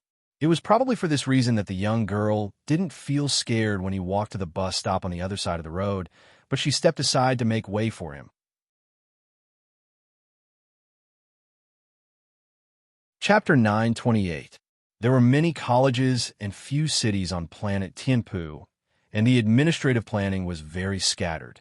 Northwest University China was located in the suburbs, near the southeast gate of the agricultural practice base. There were few people on either side of the street, and it seemed very deserted. Two people sat in silence at the station. The girl was very delicate and wore a pretty little dress. Beside her was an umbrella, which was slightly wet. She must have walked through a light rain. There were some pearl-like water droplets in her black hair, and her earlobes were adorned with pearl earrings. She did not look noble, but looked fresh. However, there was a hint of sadness in her beautiful eyes. Tong Yin looked at his wristband and confirmed that there were still 20 minutes before the next bus. He looked at the girl's school bag and said softly, "Excuse me, do I take Route 37 to the Mail-In Hotel in the city?" As he spoke, he seemed to inadvertently show the Northwest University China ticket in his hand. The girl was startled. Looking at the ticket in his hand, she guessed that he was an independent tourist from another planet. She checked the map at her wristband and said, "Yes, I'm sitting here." Tong Yin thanked her and did not say anything else. The girl hesitated for a moment and said, "There are very few buses here. If you want to take Route 37, you may have to wait for a long time. If you're in a hurry to go back, you may need to call a taxi." Tong Yin said, "There's no hurry. Are you a student of Northwest University China?" The girl shook her head and showed him the emblem on her school bag. "I'm a student of Ordinary Women's Normal University." Tong Yin asked with some uncertainty, "Deputy Minister Chun of the Ministry of Education graduated from your school?" The girl smiled embarrassedly and said, "Deputy Minister Chun graduated from Ordinary Women's Normal University, not our school. However, the hotel you're going back to is in the same direction as our school." Tong Yin said apologetically, "I'm sorry." The girl quickly said, "It's not your fault. Many people remember incorrectly." It was obvious that this girl had a very gentle temperament. "You are very familiar with the bus routes here. Do you have friends studying here?" "No, but I come here often." "Are you here to see the rape flowers or to feed the pigs?" "These two programs are very popular among the tour groups. It's more convenient for you to stay locally." The girl shyly combed her hair and said softly, "I'm here to watch the tournament." Just like what Sensei had said in the past, chess players all had hearts. As long as the conversation started, Tong Yin would naturally have a way to continue and deepen the topic. It didn't take long for him to confirm the girl's name, school, place of origin, and why she often came to Northwest University China from the city. The girl's name was Chundan. She was a second-year student at the Women's Normal University. She was also a sky billiards enthusiast. It just so happened that Northwest University China had Planet Tianpu's most famous sky billiards team. Therefore, whenever the Northwest University China sky billiards team had a home game, she would take public transportation from the city to this remote area to watch the game. Of course, at the end of the conversation, she finally shyly revealed that she was mainly here to see a boy from the Northwest University China team. That boy also knew of her existence, but she was too shy and timid. The boy was especially popular at Northwest University China, so she didn't dare do anything. By the time the girl named Chundan finished her story in a mosquito-like voice, more than 20 minutes had passed. The Route 37 bus arrived. There weren't many people on the bus. They found a seat next to each other and continued their conversation. "Do you know that boy?" "Probably information about idols and celebrities." "That's really useless. I can't help with any ideas." "What about you? Which planet are you from?" "Stargate." "Ah, so you're from a big city. Are you using your annual leave to travel through space?" "Yes, to see the unfamiliar scenery and find some people at the same time." The hovering bus was very fast. It didn't take long for them to arrive at the main city of planet Tianpu. The two of them got off at the normal Jiao Jiao bus stop and waved goodbye. Chindan looked at the middle-aged man walking toward the mail-in hotel and suddenly felt a rare courage. She ran over and patted him on the shoulder, asking, "Yes, yes, yes."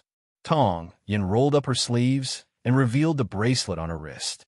Chindan lowered her head shyly and carefully leaned over with the bracelet. With a beep, they exchanged data, identification, and contact information. "When is your tour group leaving?" "I think we still have to visit a few old-style farms and a beef tasting meeting. It should be in 6 days. Then, I'll take you to visit Tianyi Normal University when you have time." "Shouldn't it be Tianyi?" The two waved goodbye again. Tong Yin returned to the hotel and asked for a pen and some expensive fiber paper from the front desk. Returning to his room, he opened the curtains and looked out at the clear space and the farmlands in the distance. He was silent for a while. Planet Tianpu's natural environment was very well protected, and there were many schools. Naturally, it became an important stronghold for the pastoral movement. He came here with nothing to do with the pastoral movement. His main purpose was to confirm the information and see if his master had stayed here. Next, he wanted to see the girl called Chundan.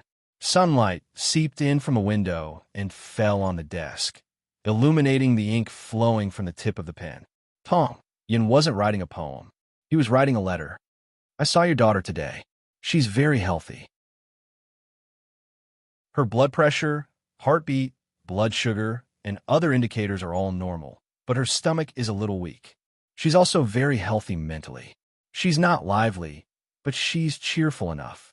She doesn't have to jump up and down to be full of youth. She's like other girls of her age, occasionally having the urge to take risks. She takes the Route 37 bus on a long journey every 2 weeks. Also, she likes a man. I'll attach the man's information at the end of the letter. I really don't understand. Why don't you parents care about your daughters? Is the cause of mankind so important?" The content of the letter was of course more than this, but it was evidently more important for Jing Jiu than the information on the nuclear power furnace research group of Northwest University, China. Having finished writing the letter, Jing Jiu sealed the envelope with an old-fashioned wax seal and left a mark of begonia flower on it with his finger. Then he walked to the window and looked at the city enshrouded by the twilight. Standing on the cliff of the Cloud Dream Mountain and looking at the land under the setting sun, it was a similar scene. Jing Jiu felt discontented again. Why couldn't his two masters and Master Dan take good care of their daughters? It was true that this letter was addressed to Master Dan. The girl named Chun Dan was Master Dan's daughter.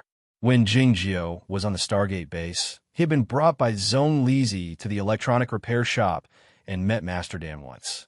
Zhao Liu had also met Master Dan, but they didn't discover that Master Dan was an ascendant. It was because Master Dan had a way to conceal his energy. The main reason was that Jing Jiu was too lazy and Zhao Liu was too lazy. Tong Yin was not such a person. As soon as she arrived on the Stargate base, she sat in the praying hall and cleaned up the whole planet. As a result, she found the problem easily and found Master Dan, and also found a way to control him. General Li didn't even know that Master Dan had a daughter living and studying on the planet Tianpu when he was alive. Now that this information had fallen into the hands of Tong Yin, Master Dan was forced to fall into Jing Jiu's hands. The door of the room let out a faint ding sound. It was the room service of the hotel. The grain-fed beef on the planet Tianpu was very famous. Tong Yin drank some red wine and ate some meat under the twilight. She wiped the corners of her mouth and left the room with her luggage. She hacked into the hotel system through her wristband and cleaned up the data thoroughly. Then she came to the post office on the opposite side of the hotel and threw the letter into the mailbox. There were probably a few thousand post offices like this one in the whole of the universe, and they were scattered on those famous tourist and vacation planets. It would take this letter more than 70 days to reach the Stargate base. Tong Yin passed through the crowded night market and snack street with her luggage and the seemingly tranquil dark street, with beautiful girls kneeling in front of the display windows on both sides of the street. Tong Yin found an internet cafe. This internet cafe was randomly selected by the computer system. There was no rule to it, except for one condition, which was that smoking was prohibited. After entering the internet cafe, Jing Jiu reached out his wristband and used the seventh identity card to register. Then he was led to a private room on the third floor by a waiter. The gaming cabin used here was not particularly advanced, but it had eliminated the network delay between the galaxies as much as possible. Tong Yin walked into the room after making some calculations and making sure there was no problem. He even brought his luggage into the room. Ding, ding, ding. Jing Jiu closed his eyes and entered the game named The Path Toward Heaven, along with the deformation of the self-adapting chair. The chilly wind brushed against his face, but it was not as cold as a knife. It was more like the feeling when the willow branches of the Cloud Dream Mountain fell on his face when he had just learned the escape method of heaven and earth. Tong Yin opened his eyes and realized he had arrived in White Town after seeing the believers kneeling on the street and the snowland in the distance that looked like a letter. The door of a house by the street was pushed open, and Zhao Liu walked out from it. "It's a bit late," she said. He and Zhao Liu had been using this game to keep in touch, and they would always make an appointment in advance for the next time they would meet. As for the location of the digital mark, it was determined by the person who entered the game first. Tong Yin didn't explain that he had written a letter that was more verbose than he had imagined. "Why did you choose this place?" he asked. The game of The Path Toward Heaven had already been spread over the entire interplanetary network. Even that young priest couldn't seal it and keep track of the data in real time, but it was still a bit dangerous. Jing Jiu thought he should have chosen an inconspicuous place, like the star-picking building in Shangzhou City or a random mountain god temple. White Town was too famous. I was in front of Snowy Mountain the day before yesterday, and there was also a White Town there. Zhao Liu led him to those believers kneeling on the ground, saying, "It's also in this game, and it's also in Chaotian. You think it's interesting, so I want to take you to have a look." The two of them walked to a mutton shop in White Town and sat down, talking in hot steam. The milky soup in the pot looked like the real thing. Zhao Liu scooped a mouthful of the soup out of curiosity and found that the game could indeed simulate the feeling of eating. The three worlds were similar, but different. What was the difference between the real and the unreal?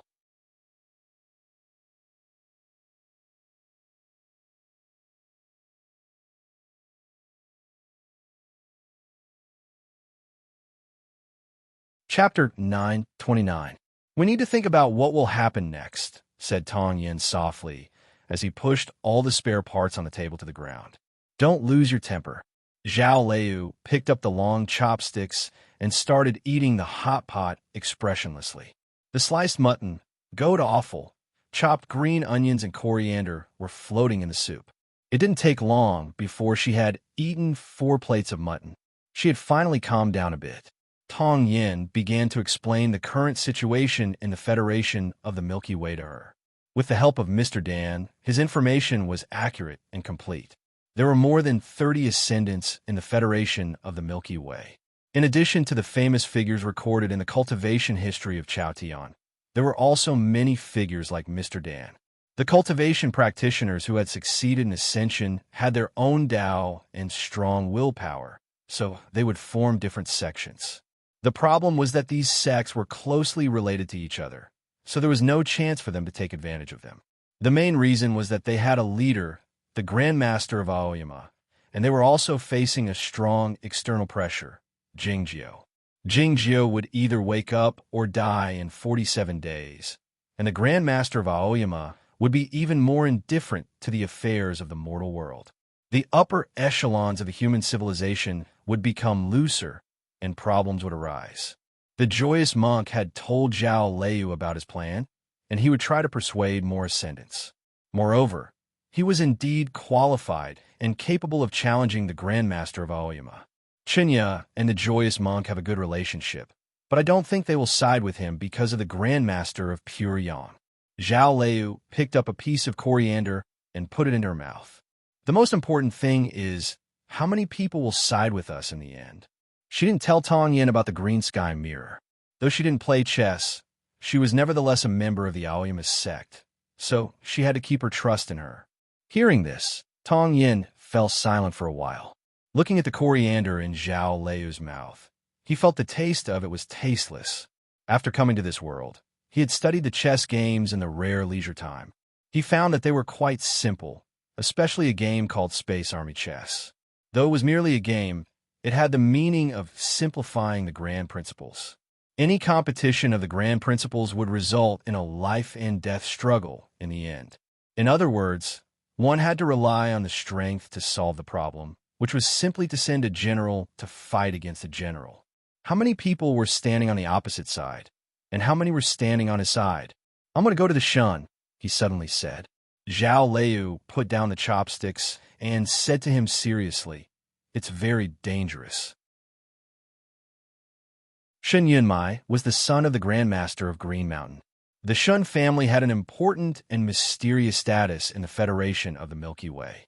With the information provided by the Master Dan, Tong Yin will be able to find the planet where the Shun clan was located. As for why he wanted to go to the Shun clan, the reason was simple. No one knows where that battleship is, and it may never be found. But now, it seems that we need to find it. Yin asked. Said he Shun, Yin say? He said taunt, up in heat. He, Yin he ping ti, su, and in left, and he comma ti. It was late at night. The stars hung in the sky in silence, illuminating the small yellow flowers in the fields and the people in the darkness of the night. Tong Yin lifted his head while carrying his luggage. His line of sight passed through the empty patch of the Hyene Nebula and fixed on an inconspicuous white permanent star in the distance. Chowdian was right there. He hadn't left Chowdian for a long time, so he didn't miss it too much, nor did he wish to see the fairy lady over the waves or someone else on the ocean. All he wanted to do was to do some simple math. Few ascendants would stand on their side. It was related to the survival of the humans and the grand principles. Another reason was that the ascendants like Chanya were the seniors, and they were the newcomers. The old guys didn't like the newcomers no matter where they were and what era they were in. It would be better if those guys could ascend sooner. Tong Yin thought to himself, if Lu Shui, Zhuo Ruzhui, Zen Master, and especially Peng Lang and his wife could all come out, whom would they be afraid of? Was there any way to break open the invisible boundary line and let the people of Chaotian come out? Tong Yin was a wise person, and he knew that this was something he could only think about, not think too deeply about. The outstanding figures like the Grand Masters of Aoyama and the Joyous Monk must have thought about this matter many times. Yet they didn't try to do so, and they didn't even plan to do so. It meant that this matter couldn't be touched. If the boundary line was broken, would the collision and annihilation of matter and antimatter destroy the whole universe? Even if such a terrible outcome didn't occur, what would happen if the sea of dark matter entered Chaotian? The humans wouldn't even have a last refuge then. The fear the cultivation practitioners of Chaotian had toward the heavenly demons of the outside world probably had something to do with the collective subconscious. From this perspective, the original idea of Taiping Jinren and his master was not wrong, but they had to sacrifice too many people for the sake of the future of the humans. What was the difference now that the Grand Masters of Aoyama and the other ascendants wanted to sacrifice the life of Jingjio for the sake of the future of the humans? It was true that there was no difference.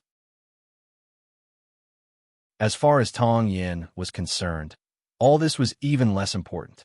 He didn't care about the death of Jingjio. The reason he cooperated with Zhao Liu to do these things was that he was used to such a stance, and he was more familiar with Jingjio and Zhao Liu. And there was another more important reason. Zhao Liu was also aware of this reason, which was why she trusted him so much, just like she trusted the immortal Tan. Tong Yin pulled back his gaze and walked toward the other end of the dark street after finishing the self-verification that he had done every few years.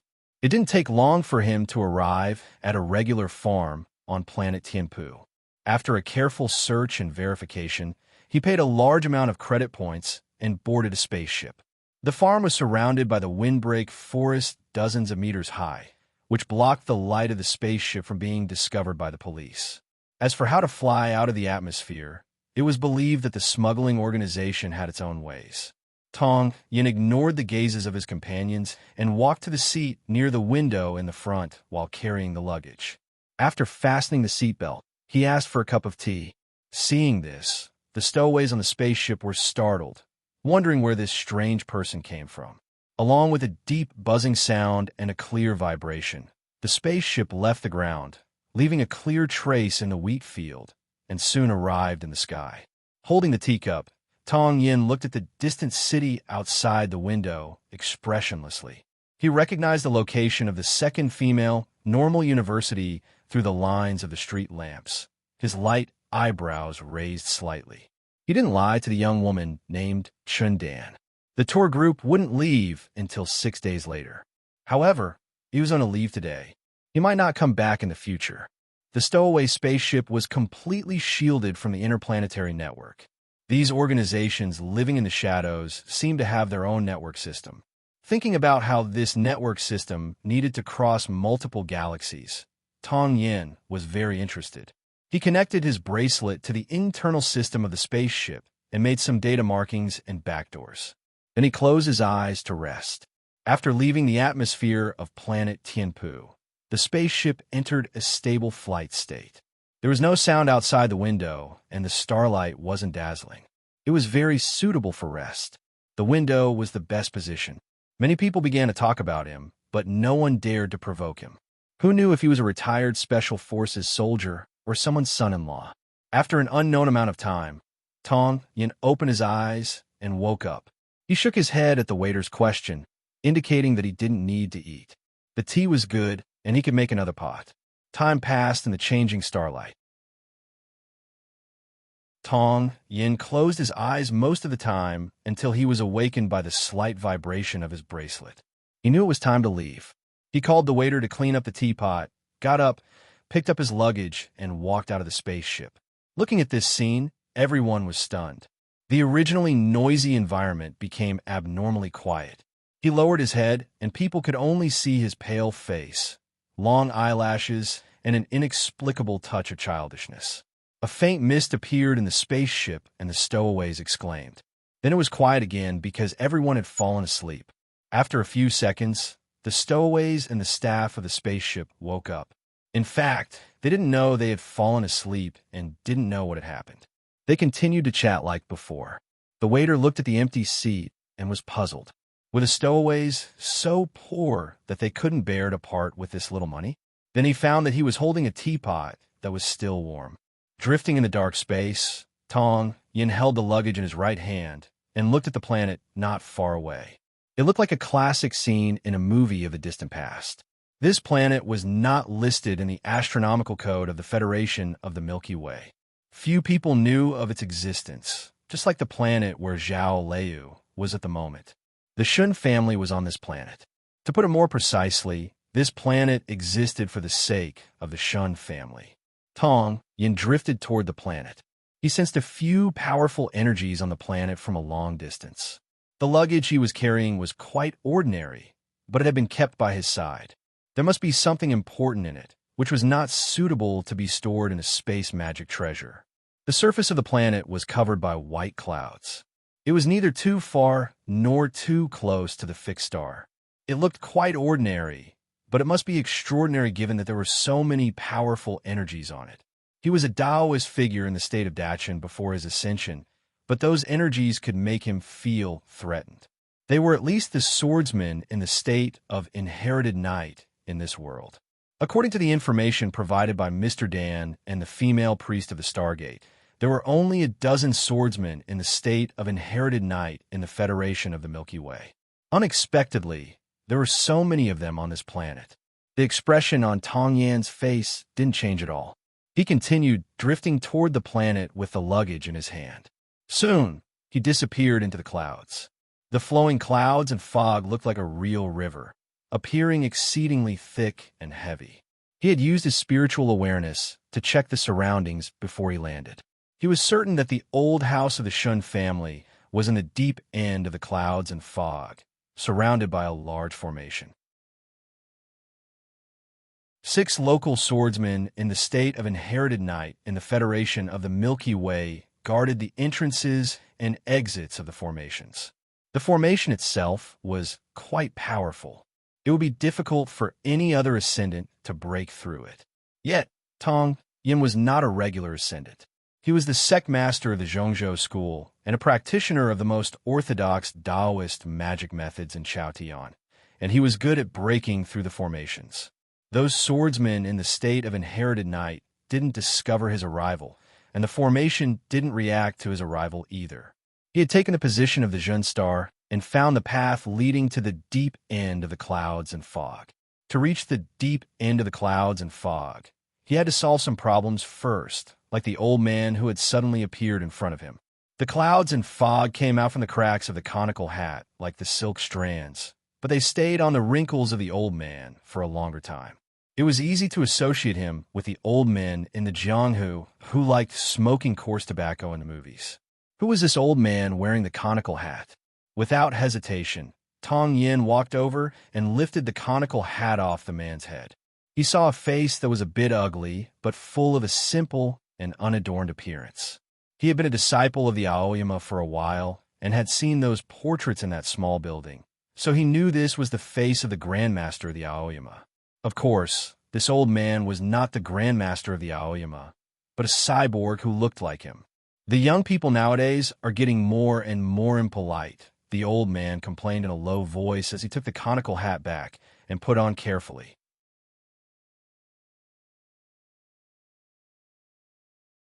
Chapter 9:30. This old man in the conical hat had a basic artificial intelligence, so he should be the controller of the formation of the old house of the Shun family.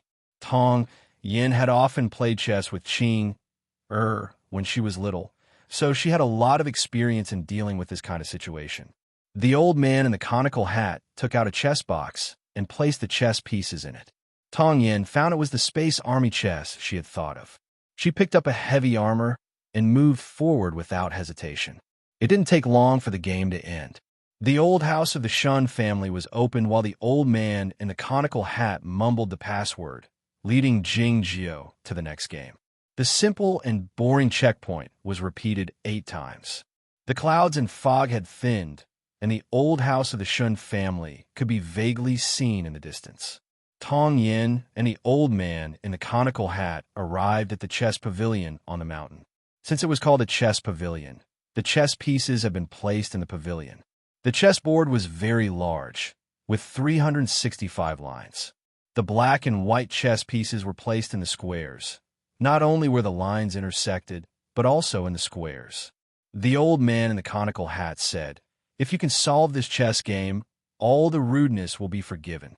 No sooner had he said this than the black and white chess pieces on the huge chessboard flew up and hovered in the space under the pavilion in silence, forming a complicated 3-dimensional structure. Seeing this scene, Tong Yin recalled the chess game set up by Jing Jiao on the chessboard mountain in Zhaoga City many years ago. He didn't know that Jing Jiao had set up a bigger chess game on the Scorching Sun battleship at the moment. No matter how powerful Mr. Dan's intelligence network was, he couldn't reach the 857 base. Tong Yin asked the old man in the conical hat, "Do you know why I'm here?" The old man in the conical hat said, "Nobody knows where the young master is. You can't find any clues here." Tong Yin said, "If Shun Yunmai is really like what the intelligence said and Jing Jiao appreciates him, he must be a very smart person, like me." The old man in the conical hat said, "The young master is of course the smartest person in this universe, but if you can solve this chess game, you will be smarter than him." Tong Yin ignored his words and continued, "Since he's so smart, he won't let himself fall into a desperate situation. He'll definitely leave a chance for survival." Yes, he came to the old house of the Shun family to find the slim chance of survival left by Shun Yunmai. After a moment of silence, the old man in the bamboo hat said, "If you can solve this chess game, you will be qualified to enter the old estate. Perhaps what you're looking for is inside. I can't solve this chess game in a short period of time. Maybe I'll do it in the future, but right now I need time." Tong Yin puts the suitcase in her hand on the chessboard, and hundreds of chess pieces fall. Amidst the crisp smacking sounds, he stared into the eyes of the old man in the bamboo hat and said, "Bring me into the old house, or I'll blow up this planet." Tong Yin didn't know that Jing Jiao had faced a similar chess game, and it took him a long time to solve a small part of it. However, he had his own way of solving the game. His method seemed crude, but it actually contained a great deal of information analysis and judgment. It was the true cosmic flow. Jing Jiao didn't know that he had solved this kind of chess game, nor did he know that he had played chess before. Otherwise, he wouldn't have signed up for the chess interest class. Sitting on a small stool, he looked at the black and white chess pieces on the chessboard with furrowed brows, looking rather distressed. Those chess pieces were not round, but all kinds of tiny models, including 5 classes of battleships, a few types of mechas, and a variety of weapon platforms. It was true that he was playing the simplest space army chess, and his opponent was a boy of 8 or 9 years old. After a long period of contemplation, he finally picked up a chess piece representing a heavy mecha formation and jumped diagonally upward. Discussions, mocking laughter, and arguments broke out in the room. The boy of 8 or 9 years old sneered at him and said, "Ryan, how dare you play chess with me at your level? Go home and practice some more." After saying this, he picked up a laser cannon and destroyed the heavy mecha formation, and at the same time, killed the commander of Jing Jiao's base. The mocking laughter in the room became louder and louder. Jing Jiao stared at the chessboard seriously, and it took him a long time to confirm that he seemed to have lost. He scratched his head and stood up to give his position to another child. Accompanied by the children's mocking laughter, he walked out of the door. It was originally an activity after the interest class, so of course he had to go home if he lost. Huashi carried Xue Jie and followed him out. She didn't know how to play chess, and Xue Jie didn't care about such things at all. Standing outside the door, Ms. Eve couldn't help but laugh out when she saw the scene. She reached out her hand to rub Jing Jiao's hair, saying, "Playing chess is very difficult to begin with. Don't worry, you can learn it slowly." Jing Jiao wanted to say something, but he didn't say anything in the end. He bowed his head to express his gratitude, took the cake from Eve's hand, and said goodbye to her. The family walked to the opposite side of the administrative center with the cake and got off the subway. Jing Jiao sat in the chair in silence, as if he hadn't been hit by today's failure. The advertising lights outside the window emitted all kinds of lights, illuminating his calm face.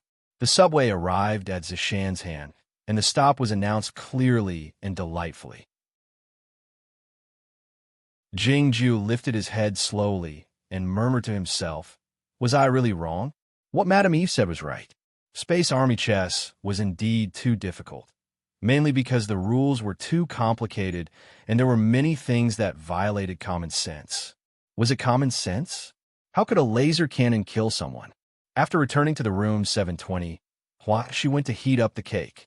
Jing Jiao walked to the window habitually and was about to play the zither, but he suddenly found that the cover of the zither couldn't be opened today. He turned around and found the Xue Jie sitting on the sofa with a chessboard in front of her. "Well, when did you buy it?" Jing Jiao walked to the opposite side of her and sat down. He asked curiously while looking at the lifelike battleships and armors on the chessboard. Cold Cicada flew to Jing Jiao's shoulder and danced a few cheerful movements, indicating that it had bought it in the shopping mall and wanted Jing Jiao's praise. The Xue Jie didn't care much about Cold Cicada fawning on Jing Jiao when she was in a good mood. Yet, it was evident that she was in a bad mood today.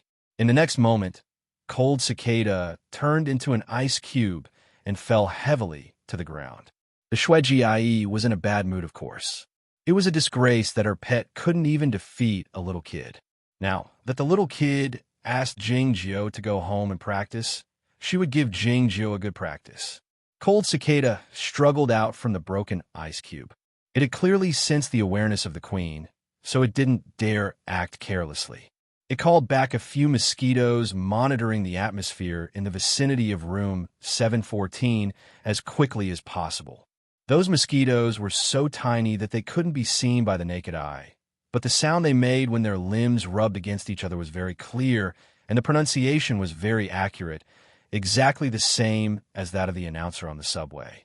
The Space Army chess is a popular chess game among the populace of the Federation of the Milky Way. There are 6 ways to play the game, suitable for children from 6 to 12 years old. Along with the standard tone of the announcer, Jing Jiao started his arduous chess training. It was said to be arduous because the Shui Jie's education was simple and rough. As long as Jing Jiao made a wrong move or had an inexplicable idea about the rules, she would hit him hard. Her small hands were round and cute, but in fact, she was the only one in the universe who could hurt Jing Jiao with her hands. Hearing the thunder-like sound in the living room, Huaxi was startled and ran over to take a look. She felt relieved when she found it was the Shui Jie who was hitting Jing Jiao. "Lower your voice," she said while stroking her chest. "It's noisy. Neighbors." There were no neighbors. As such, the Shui Jie hit him hard. It didn't take long before Jing Jiao couldn't stand it anymore. He lifted his head and said to her earnestly, "Let's eat." The strange smell of the steamed pastries came out from the kitchen. It was indeed time for dinner. The Shui Jie pointed at the battleships and armors on the chessboard with her little finger, looking like a queen who came to the world and commanded millions of soldiers. Cold Cicada sensed her will and said in the voice of a mosquito, "You're not allowed to eat." The special training went on faster now that the time for dinner was saved. Huaxi watched curiously by the side while holding the bowl. It didn't take long for the tutorial of the Space Army chess to end. Jing Jiao's clothes were shredded into rags, hanging on his body pitifully. The small crack at the corner of his eye that had disappeared a long time ago reappeared. The Shui Jie was quite satisfied with what she had done. She signaled for Jing Jiao to call a day. Huaxi returned to the kitchen. Seeing the empty steamer, she shrunk her shoulders bashfully and handed her bowl to Jing Jiao after some thought. After dinner, Jing Jiao rubbed his aching shoulders and walked to the window to play the zither. Having played the nebula dance of the scorpion tail, Jing Jiao closed the lid of the zither and started writing a poem with a pen and paper. The end of the pencil was chewed to pieces. It was easy to imagine how difficult it was for him to write a poem. Huaxi went to the room next door. The flowers in the room were still in full bloom, like an ocean. She wandered among them with a cheerful smile on her face. She would pluck a flower from time to time and taste it. She suddenly stopped dancing and came to the window slowly. She pulled open the black curtain and looked at the stars in the sky with her head tilted to one side. The confusion in her eyes was gradually replaced by bewilderment. The Shui Jie went to the room next door. She stood in the courtyard leading to the 6th floor, bathing in the starlight. Her spiritual awareness wandered among the ocean of books, the red cloak fluttering even though there was no wind. After a long while, the red cloak dropped down slowly. She took out the thin ice flake she found in the dead man's body and observed it for a long time in silence, her dark pupils full of cold intent. This thin ice flake was a hair that Aoi Mashun had sprinkled into the space many years ago. She wasn't sure when he would find it. Jing Jiao showed no sign of waking up, and it would be useless even if he did. She was under a great deal of pressure. Like some parents, she had found a way to vent her pressure that day. She sat back on the sofa and motioned with her eyes for Jing Jiao to sit on the opposite side of her.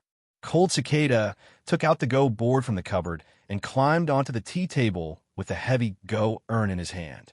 Sensing the gloomy mood of the Shui Jie and Jing Jiao's reluctance, he felt a great deal of pressure as well. The Shui Jie taught Jing Jiao Go that night. The black and white Go pieces were placed on the board one after another, and the mosquito kept on explaining the fixed moves and forbidden moves. Soon, the sounds of wind and thunder broke out again.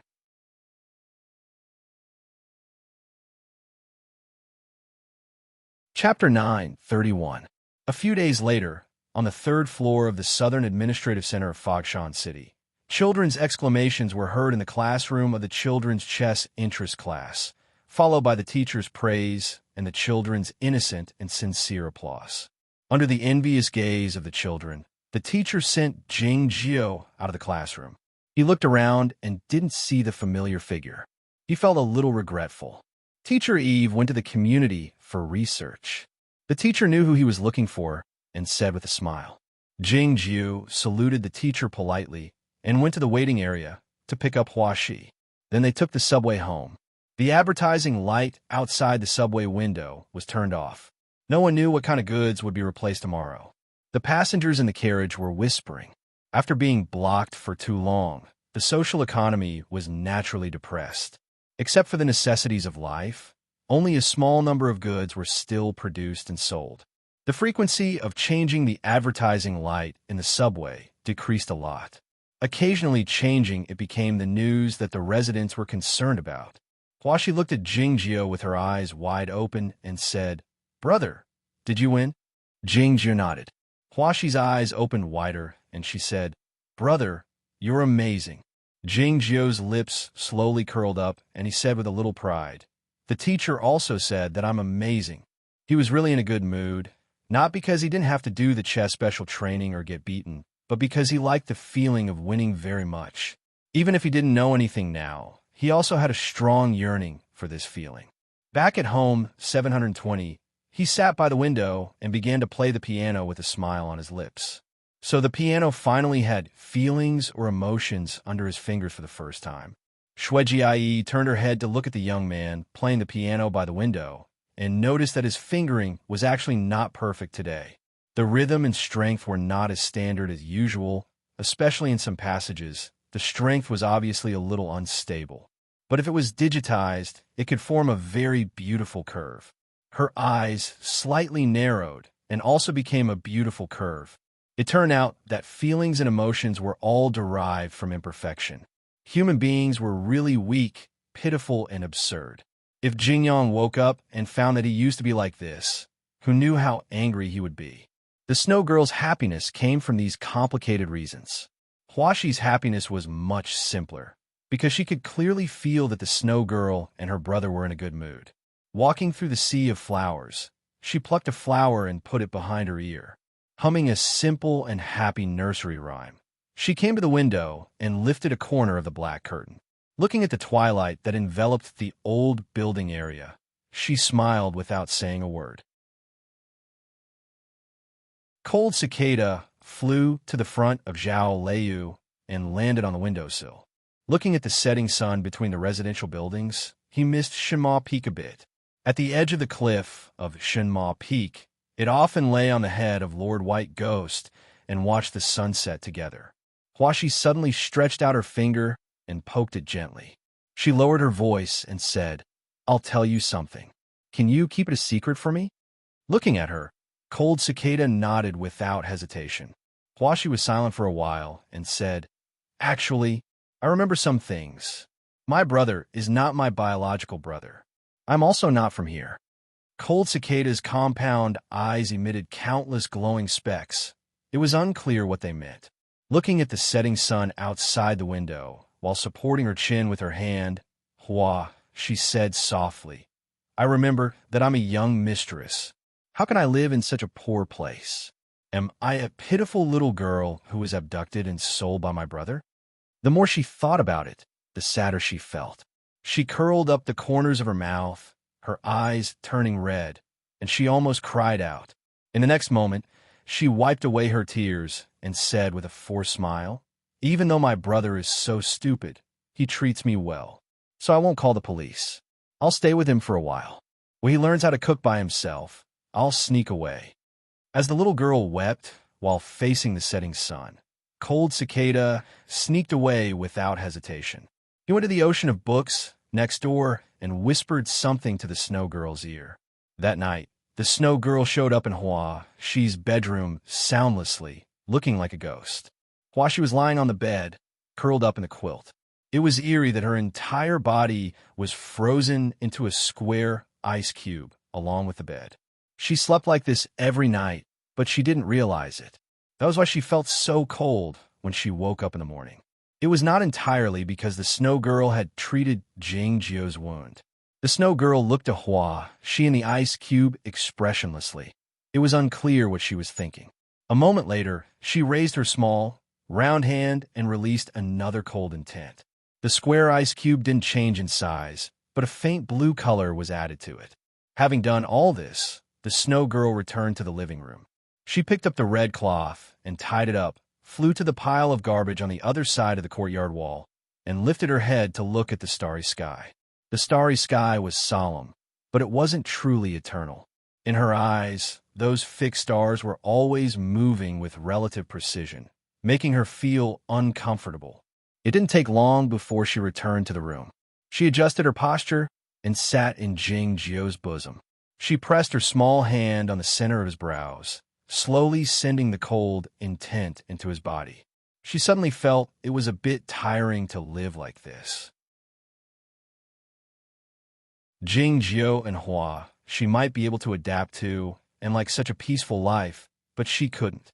Sitting on the windowsill, Cold Cicada turned its head to look at her, thinking, "Your Majesty, you can do it. You can do it." The Snow Girl didn't bother to pay any attention to it.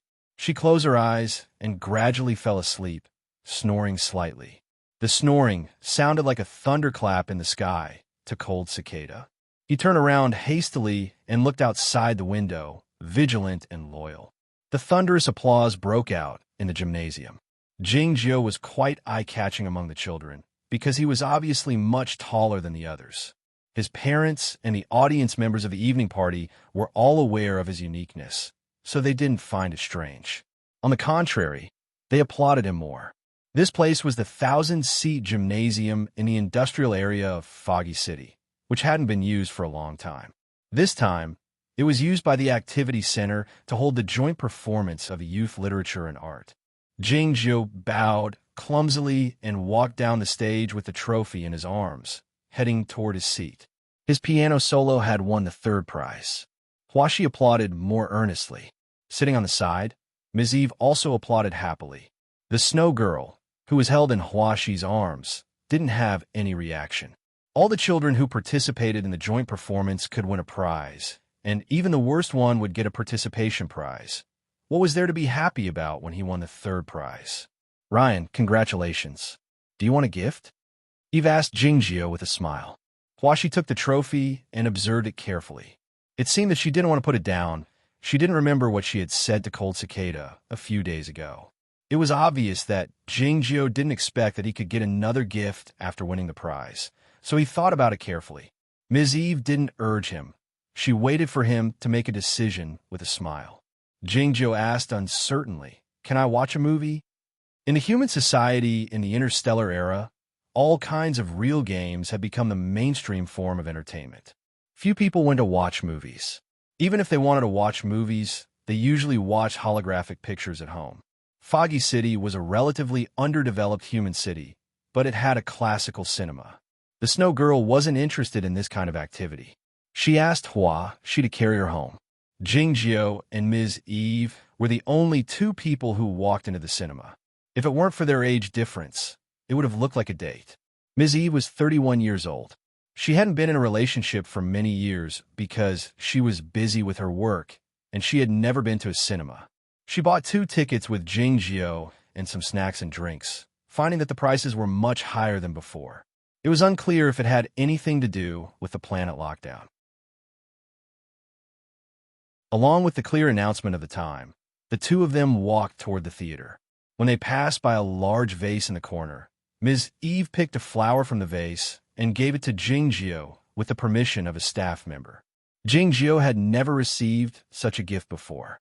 He pinned the flower to his collar clumsily, asking, "Is it nice?"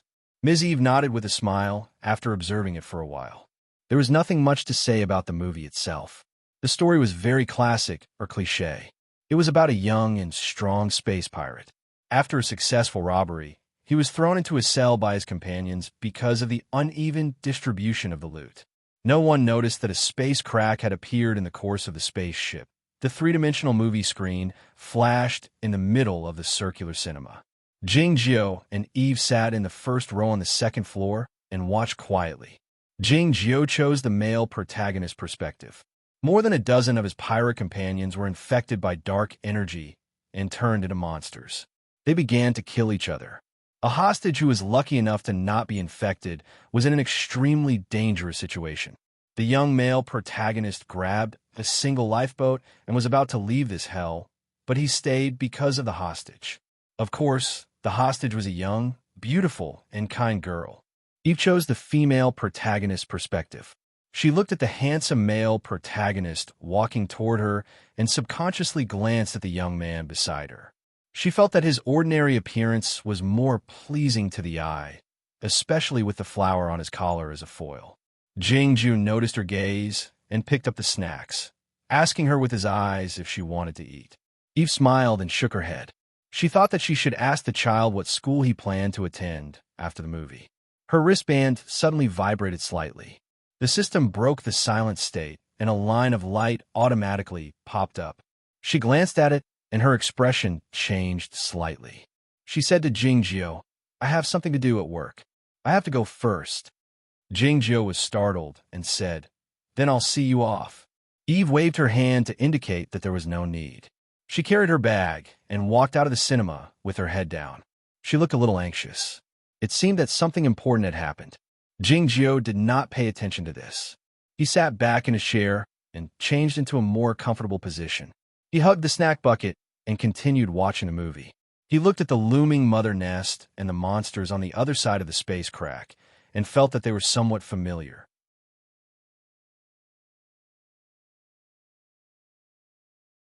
Chapter 9:32. Along with an earth-shaking explosion, the spaceship that had been contaminated by the sea of dark matter and the dark space fortress created by the space pirates had both turned into the scorching hot torrents. The handsome male protagonist and the lovely female protagonist left on the dilapidated mining spaceship against the background of the explosion, their faces beaming with a happy smile. They kissed each other without saying anything to each other, and then the scene faded away. The fact that such an old-fashioned plot could be made into a movie indicated that the movies had basically become an antique in this era. There was no applause in the cinema, and a few pairs of spectators left in a stupefied manner. Jingjiu was the only one who showed an elated expression on his face. There was no internet at home, and he didn't even have a television before. All he had were the abstruse books on philosophy placed on the bookshelves as high as 6 floors. This was the first time he had encountered such a relaxing and pleasant entertainment product. As far as he was concerned, the so-called movie was much more interesting than the cartoons and the piano on the television. The Mistress Eve had set up the GPS in the bracelets of Jingjiu and Huaxi. After leaving the cinema, Jingjiu followed the instructions on the bracelets and found the railway easily. It took him only a dozen minutes to get back to his home in room 720. The Snow Girl shot him a glance, but didn't ask him to play chess with her. Instead, she lowered her head and stared at the piece of ice in her small hand in a daze, wondering if she had found something new. Looking at the sky outside the window, Jingjiu found it was quite dark, thinking that it was time for dinner. But where was his younger sister?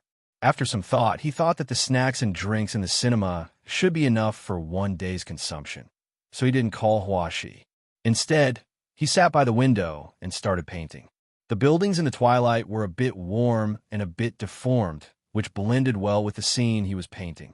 The noises of the youths playing basketball could be heard in the distance, and the friction between the electronic skateboards and the old walls could be heard.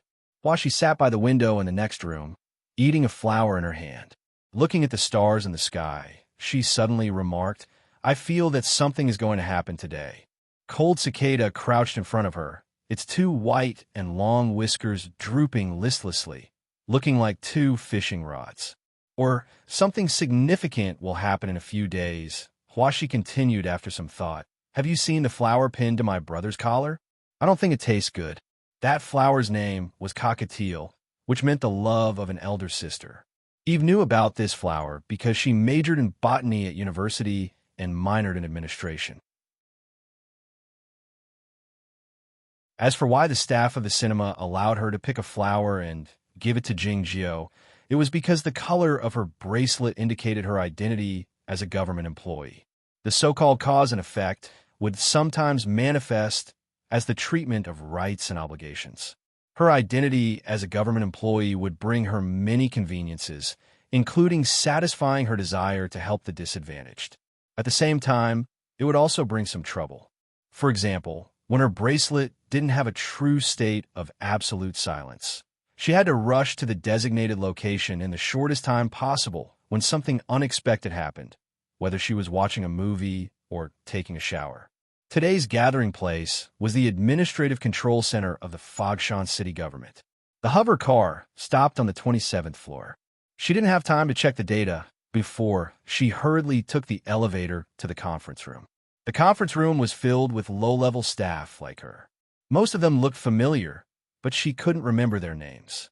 They were all discussing something in low voices. The order that the government employees received today was a level 3 summoning, which was the dividing line between serious and not very serious. It could be that the space pirates had revived and taken over a city, or it could be that the underground fortification repair team had lost contact with them for 48 hours and needed to be manually captured again. It's not a small matter. I saw all 7 deputy directors of the emergency department are here. Yes, the conference room door was open for a while just now. I saw more than a dozen areas on the screen. All the cities must have sent out the summoning and are currently having a conference call. Eve felt a little uneasy listening to the discussion of her colleagues. As time passed, this feeling grew stronger and stronger. She had a feeling that something was happening. Fortunately, it didn't take long before the door of the conference room opened. The chief officers of each department found their subordinates and went to the smaller conference room to report the latest situation. There was a small explosion in a large industrial sector, and there were signs of space instability, which meant that there might be a space crack. As for why the explosion occurred in a large industrial sector despite the strict surveillance and safety regulations, the chief officer didn't give any explanation. Hearing this, many people felt relieved. The planet they were on was, after all, very far away from the Scorpion Tail Nebula. Even if there were a space crack, the sea of dark matter couldn't reach here. Some of them were even in the mood to say that the military had blockaded the Scorpion Tail Nebula for too long and that the allocation of resources and the replacement of industrial components had all gone wrong. It was no wonder that something bad had happened. It was merely a small explosion that day. What would happen next time? Eve didn't feel relieved after hearing the situation and hearing these monsters. She felt that all this was unreal, like the scenes in the movies. Yes, she had just watched such a movie in the afternoon. Eve felt something was out of place, and so did Huashi. In fact, there were many people like them. Some of them found that there were only a few drops of shampoo left when they were taking a shower, and they wondered if it was used by their roommates. Some of them felt that there was something wrong with the stabilization system when they drove past the air vents between the buildings, but the floating self-detection system of the cars didn't give an alarm. Some of them couldn't light the thick cigarette in their mouths, even after lighting 4 matches in a row. As such, they all thought that something was wrong with the geomantic omen, the zodiac signs, and the destiny. It was not entirely a superstition. It was because some peculiar events had occurred on various planets in the last few days, and they all seemed to be omens of something. A number appeared on the lake surrounded by the snowy mountains, on the prairie to the north of the Priest Manor on the main planet, and on the beach by the seaside on the ancestral planet. Those were the numbers that appeared after the thoughts of the ascended immortals and Buddhas combined with heaven and earth. To put it more precisely, the number was the day when Jingjiu would wake up or die. The number was calculated by the female priest who called herself Faye. As for the initial data, it was provided by the Grandmaster of Aoyama. Judging from the calculation core, the female priest was on the same level as the Snow Girl, and she was even more powerful than Jingjiu. And the resources she could use to calculate were much more than the Snow Girl's. It could be said that all of the Federation of the Milky Way was the same. It was impossible for such a calculation to go wrong. The seawater covered the beach gently and wetted it. As a result, the beach turned from silver to brown, resembling the faint eyebrows of some people, which would become darker if they frowned more tightly. The Grandmaster of Aoyama sat by the beach with his head lowered, wearing a conical hat and holding a fishing rod in his hand.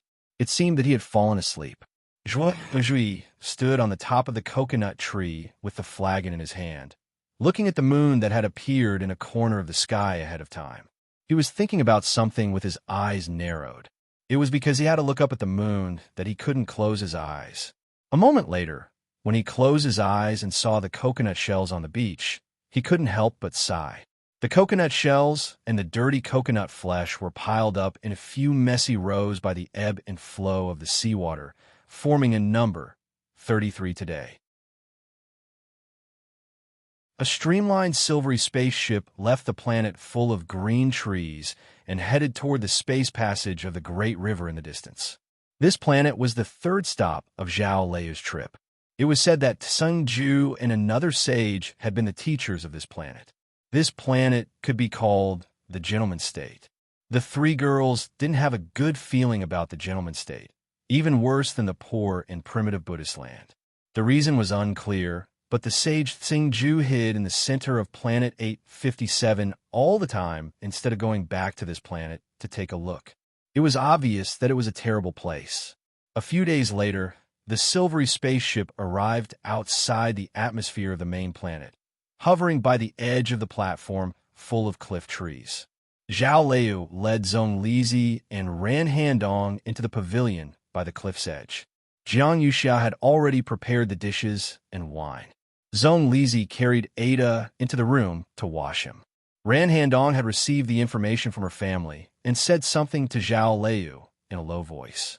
Zhao Liu raised the wine cup and drank it soundlessly, looking at the planet not far away expressionlessly. The north of the main planet was covered with a great deal of ice and snow. The patch of grassland above the priest manor was quite eye-catching. Countless sheep were walking slowly in the wild grass, stopping once in a while to eat a few stalks of grass. The sheep formed a number on the grassland. The eyes in Zhao Liu's eyes were as sharp as the thoughtless sword. She could see clearly that the number was 17. Jingjiu would wake up and die 17 days later. Of course, she didn't believe it, but who could ignore the signals sent out by the universe? Her line of sight left the sheep on the grassland and moved upward slowly, eventually fixing on a group of mountains. The thoughtless sword came out soundlessly and lay across her knees, exuding a strong, lethal intent. There was a lake in the group of mountains. There was an island in the lake. There was a hot spring on the island. The girl in the bathrobe sat by the hot spring, holding a wine cup in her hand.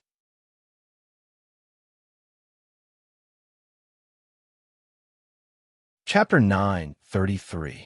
After Chunya left the Stargate base, the fleet had also left, but the praying hall was still surrounded. The female priest of the Stargate walked out of the praying hall slowly, looking at those believers who were blocked in the distance. She knew that the military wouldn't do anything for the time being, but who knew what would happen in the future? On the distant horizon, the instructors and students of the military department of the University of Stargate stood there silently while operating more than 100 heavy mechas, looking like countless small mountains. They were not here to suppress the protesting believers.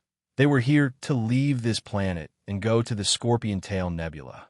The battleship was loaded into those heavy mechas like a female bird opening its arms, and then it leapt up into the sky and broke through the atmosphere to enter the battleship of a higher state. The turf that had been repaired a few days ago was lifted up again, exposing the white broken bones underneath. It was rumored that many corpses of the monsters of the Sea of Dark Matter were buried on this patch of prairie. This was indeed true, but those broken bones were white, meaning they belonged to the humans. If one looked at the praying hall from the battleship, they would see that the white broken bones formed a number. The battleship turned into a flash of light and disappeared into the dark space. All the teachers and students of the University of Stargate and those protesting believers waved their hands in the direction of the battleship to greet the battleship. It was said that a space crack had appeared on the Scorpion Tail Nebula, and the Central Star Fleet was gathering the powerful armors to carry out the ablation. They hoped that those brave soldiers could complete their mission as soon as possible and return safely. The female priest of the Stargate didn't see off the battleship, but looked at the white broken bones on the distant prairie, her face growing paler. Was this a miracle or a sign of heavenly punishment? Similar scenes could be seen in many places in the space. All those who knew the meaning of those numbers were waiting for the arrival of that day. Those who were good at strategizing and extremely calm had already started thinking about what would happen after that day. Tong Yin was different from Zhao Liu. He didn't have that kind of blind confidence in Jing Jiao, and he didn't intend to be like Zhao Liu, who would leap up and kill Jing Jiao with his sword if the moment came. He had come to the old house of the Shun clan after he was fully prepared, so he had to finish the task.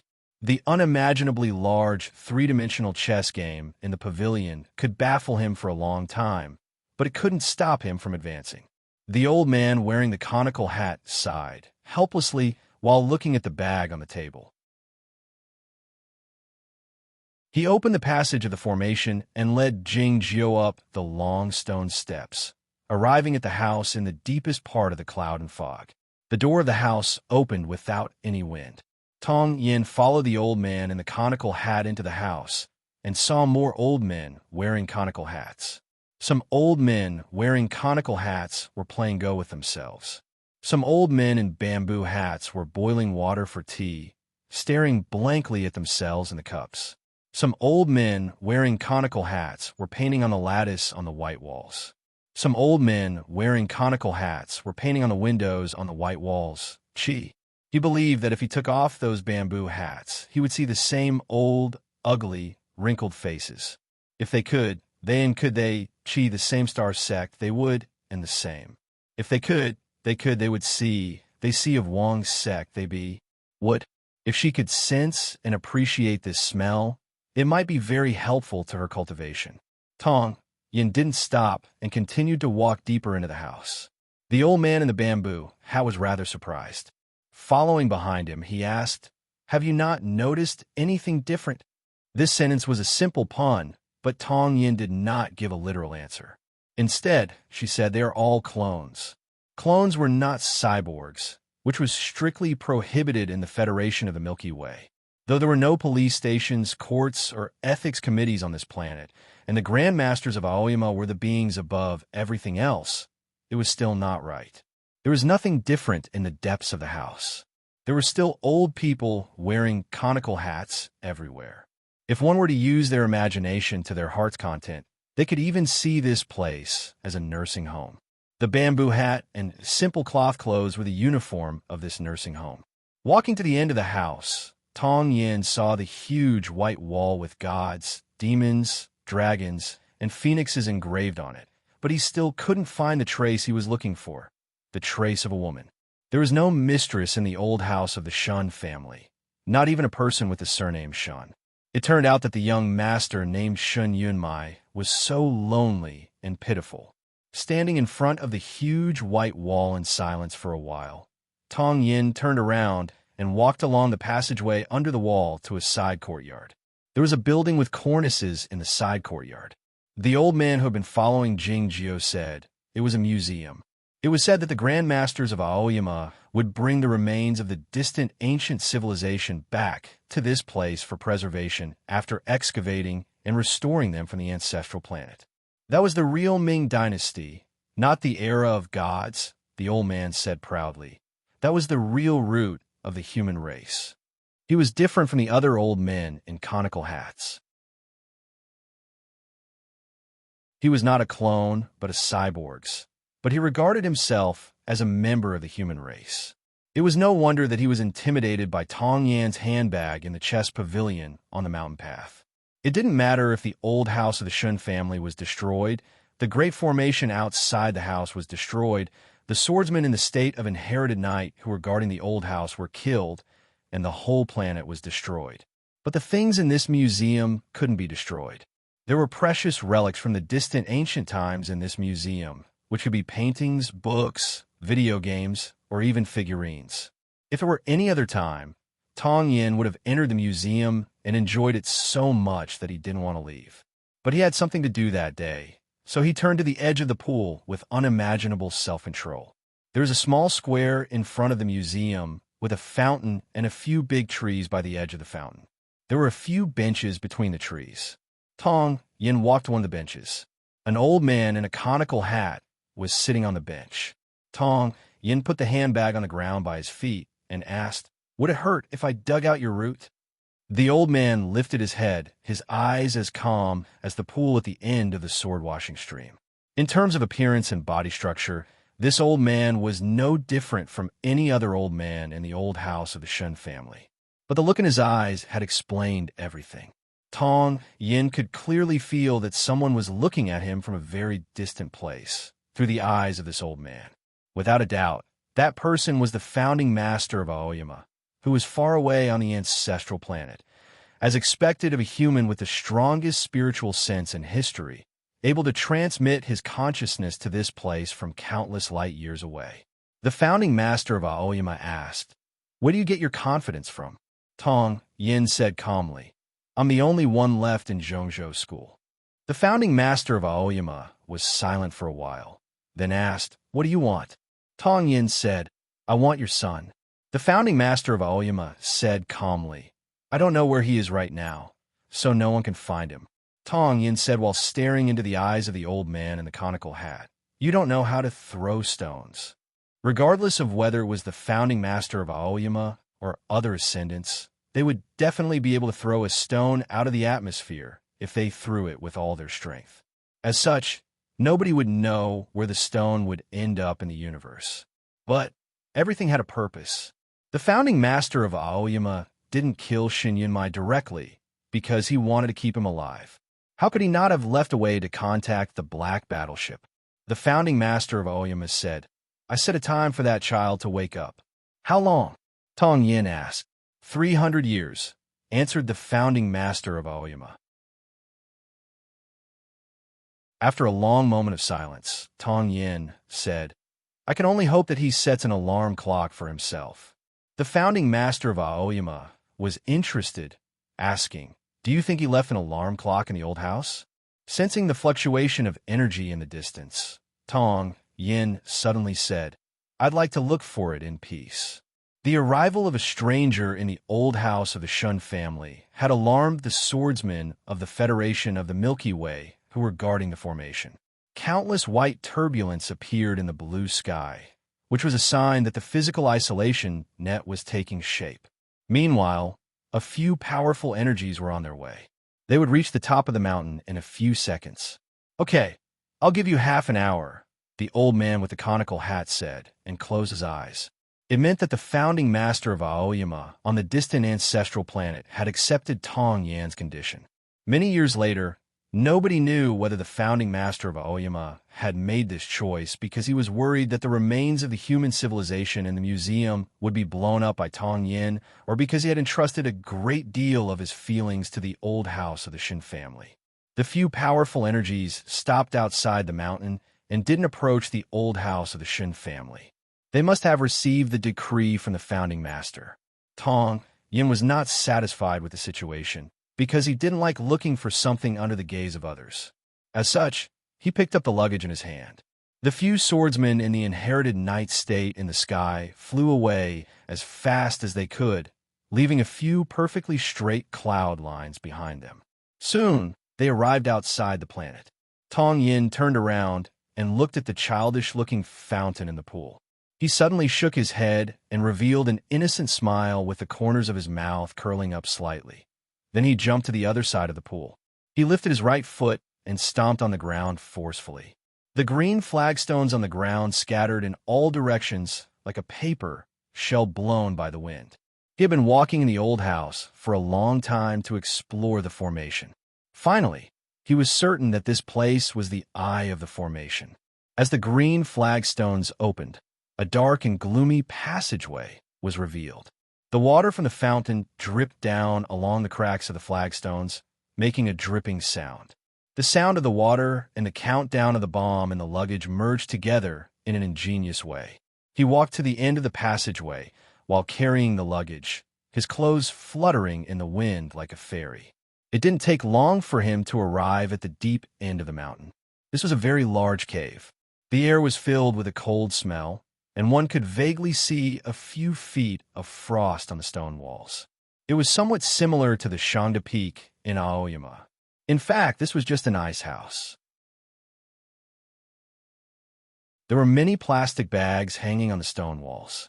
They looked like bats that were resting upside down, emitting a strange and terrifying smell. On the surface of the transparent plastic bags, one could vaguely see that the things inside were humanoid, with a light color of flesh.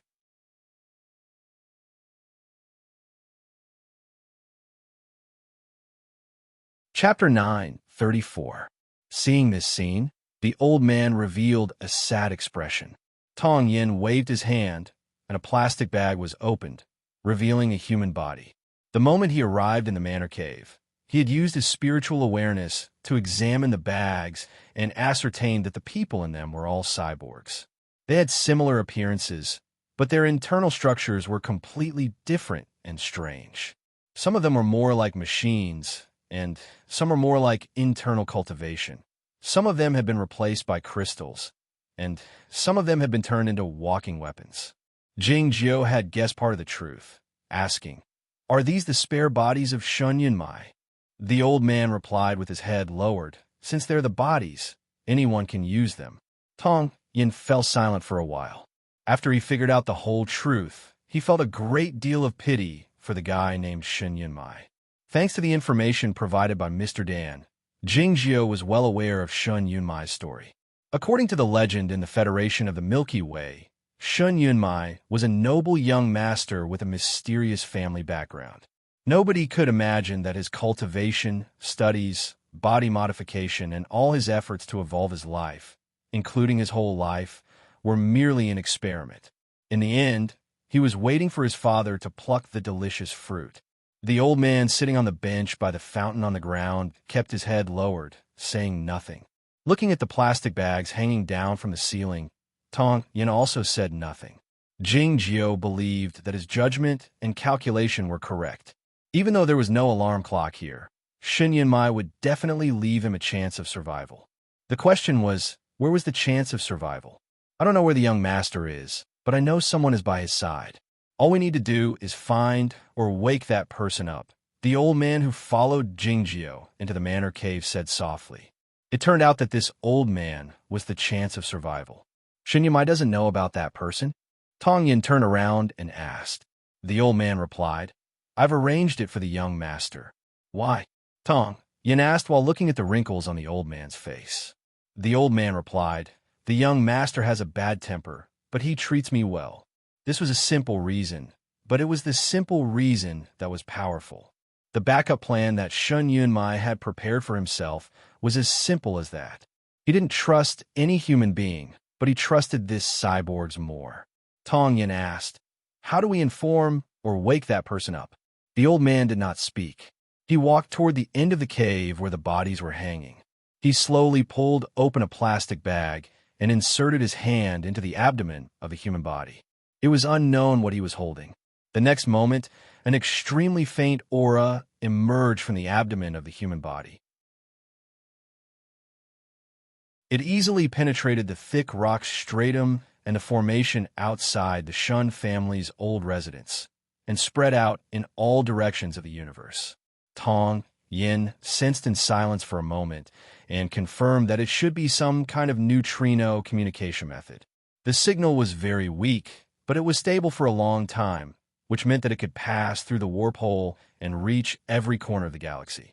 "Did you arrange this as well?" he asked the old man. The old man's hand kept moving in the abdomen of the human body.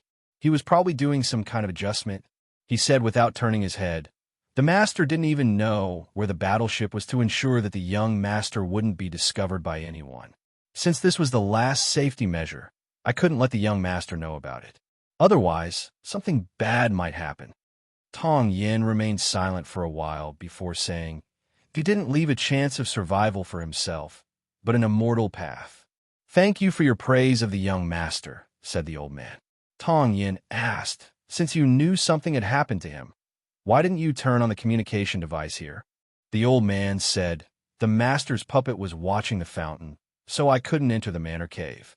All I could do was wait for the person who was willing to save the young master to come to the old residence.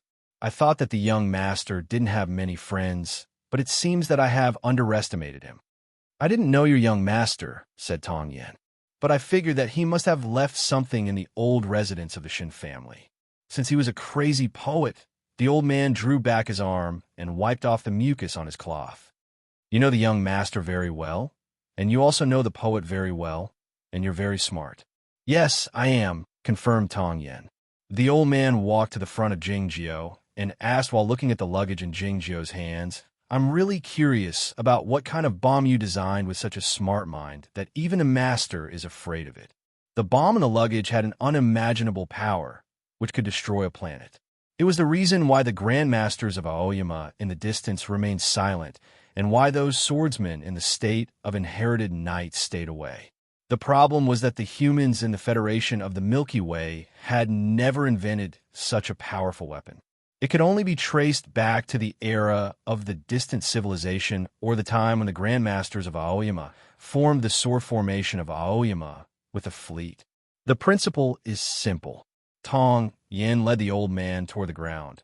As he explained patiently, I put hundreds of the most powerful nuclear bombs into a magic space.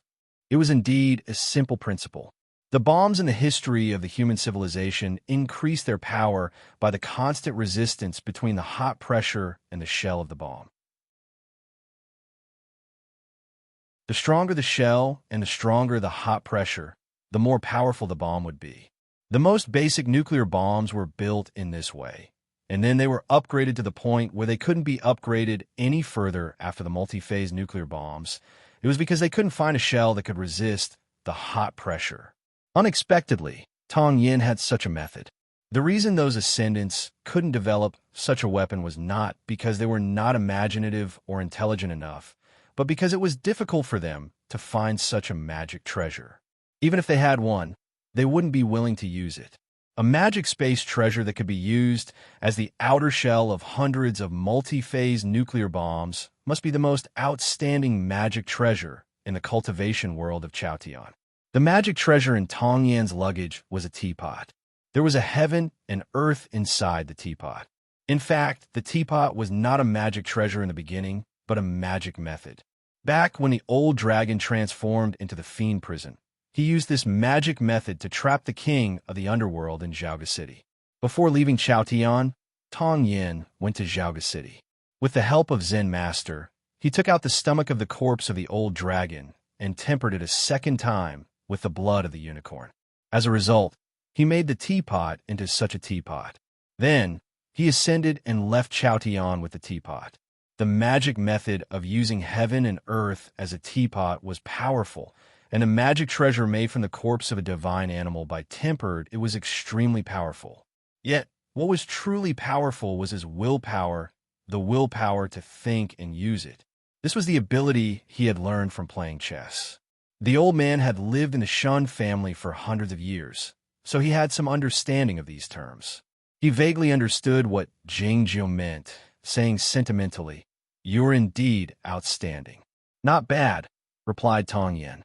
All the ascendants who had read the book The Path Toward Heaven knew that Jingjio was very intelligent, but they didn't have a high opinion of his cultivation state and strength, thinking that he was merely average.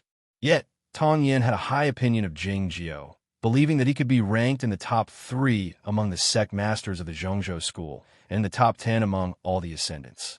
They had left the deep part of the mountain and returned to the edge of the fountain after a brief conversation.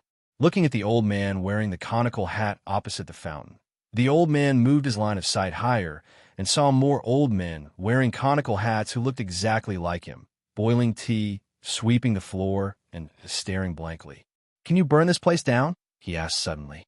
Tong Yin asked, "Do you think they don't want to live like this? Do they want to die? Is it important?" asked the old man. In his opinion, these old men in the bamboo hats were kept in the Shun family's old mansion like pigs.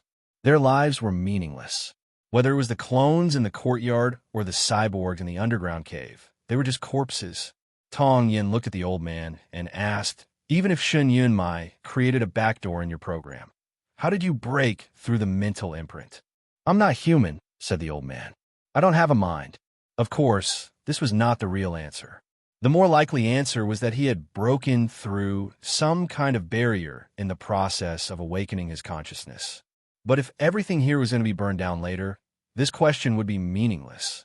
"You like this museum?" said Tong Yen. "The museum is very safe," said the old man. As long as you don't use the bomb in your luggage, there are few ways in the universe that can destroy it. The old man, sitting on the bench opposite the fountain, raised his head and said, I thought we had reached an agreement. The old man said to Tong Yin, Master is a bad person and never keeps to any agreements, so you don't need to feel burdened. The two identical old men wearing conical hats looked at Tong Yin, waiting for his decision before he left. I've never felt burdened in this regard. Tong Yin reached out and patted the old man, then looked at the old man across the fountain and said, Do you know what the most important thing in playing chess is? The first lesson is to learn to repent. After saying this, he gently waved his sleeves, and the water on the fountain suddenly shattered, turning into extremely fine water droplets, turning into real fog. In an instant, the thick fog enveloped the entire old house of the Shun family, connecting with the fog in the formation in the mountain. The old men in the fog closed their eyes one after another and fell asleep. From time to time, the sound of brooms falling to the ground and teapots shattering could be heard. The fog flowed along the stone steps toward the deep and serene mountain, like the most gentle waterfall. What's your name? Tong, Yin asked the old man gently before leaving. The old man was stunned. He had never heard of this question before. Almost no one came to the old house of the Shun family, and even if they did, they wouldn't care who he was. Moreover, the people living here all wore the same conical hats, had the same facial features, and endured the same amount of time. It was as if they didn't need to have names. He frowned and thought seriously for a long time. Finally, he remembered that he did have a name. Huang Mujin. He looked at Tong Yin and said with a smile, This is the name young master gave me when I was young. It's been many years since someone called me that. Hello, Huang Mujin. Goodbye, Huang Mujin. Tong Yin flew up into the sky, leaving behind a white ribbon of clouds. The fog in the old house of the Shun family had thinned, and the clouds in the sky had thickened. He came to the edge of the atmosphere and looked back at the ground, seeing the scene on the mountain top. The old house of the Shun family was burning, and the fog seemed to be the best fuel. In a very short time, the courtyards and towers had been burned into ruins. In the distance, several experts of the state of inherited night looked at the burning old house of the Shun family. They wanted to go over and save it, but they were afraid of the bag in his hand and didn't dare to approach. Tong Yin didn't pay any attention to these experts. Silence. She looked down. The old house of the Shun family was full of flames. The fountain had been boiled dry. The flames flowed along the stone steps into the depths of the mountain, igniting the human bodies in the plastic bags. The white walls and cornices outside the museum had also collapsed, revealing the bright metal structure. The formations and high-tech defensive measures inside had begun to take effect. The courtyard was full of charred corpses. The old man stood in the middle of the fountain with a torch in his hand. He waved goodbye to the sky and then gradually changed shape. Tong Yin took one last look, turned around, and flew into the dark space with the bag in her hand. She turned into a flowing light and disappeared.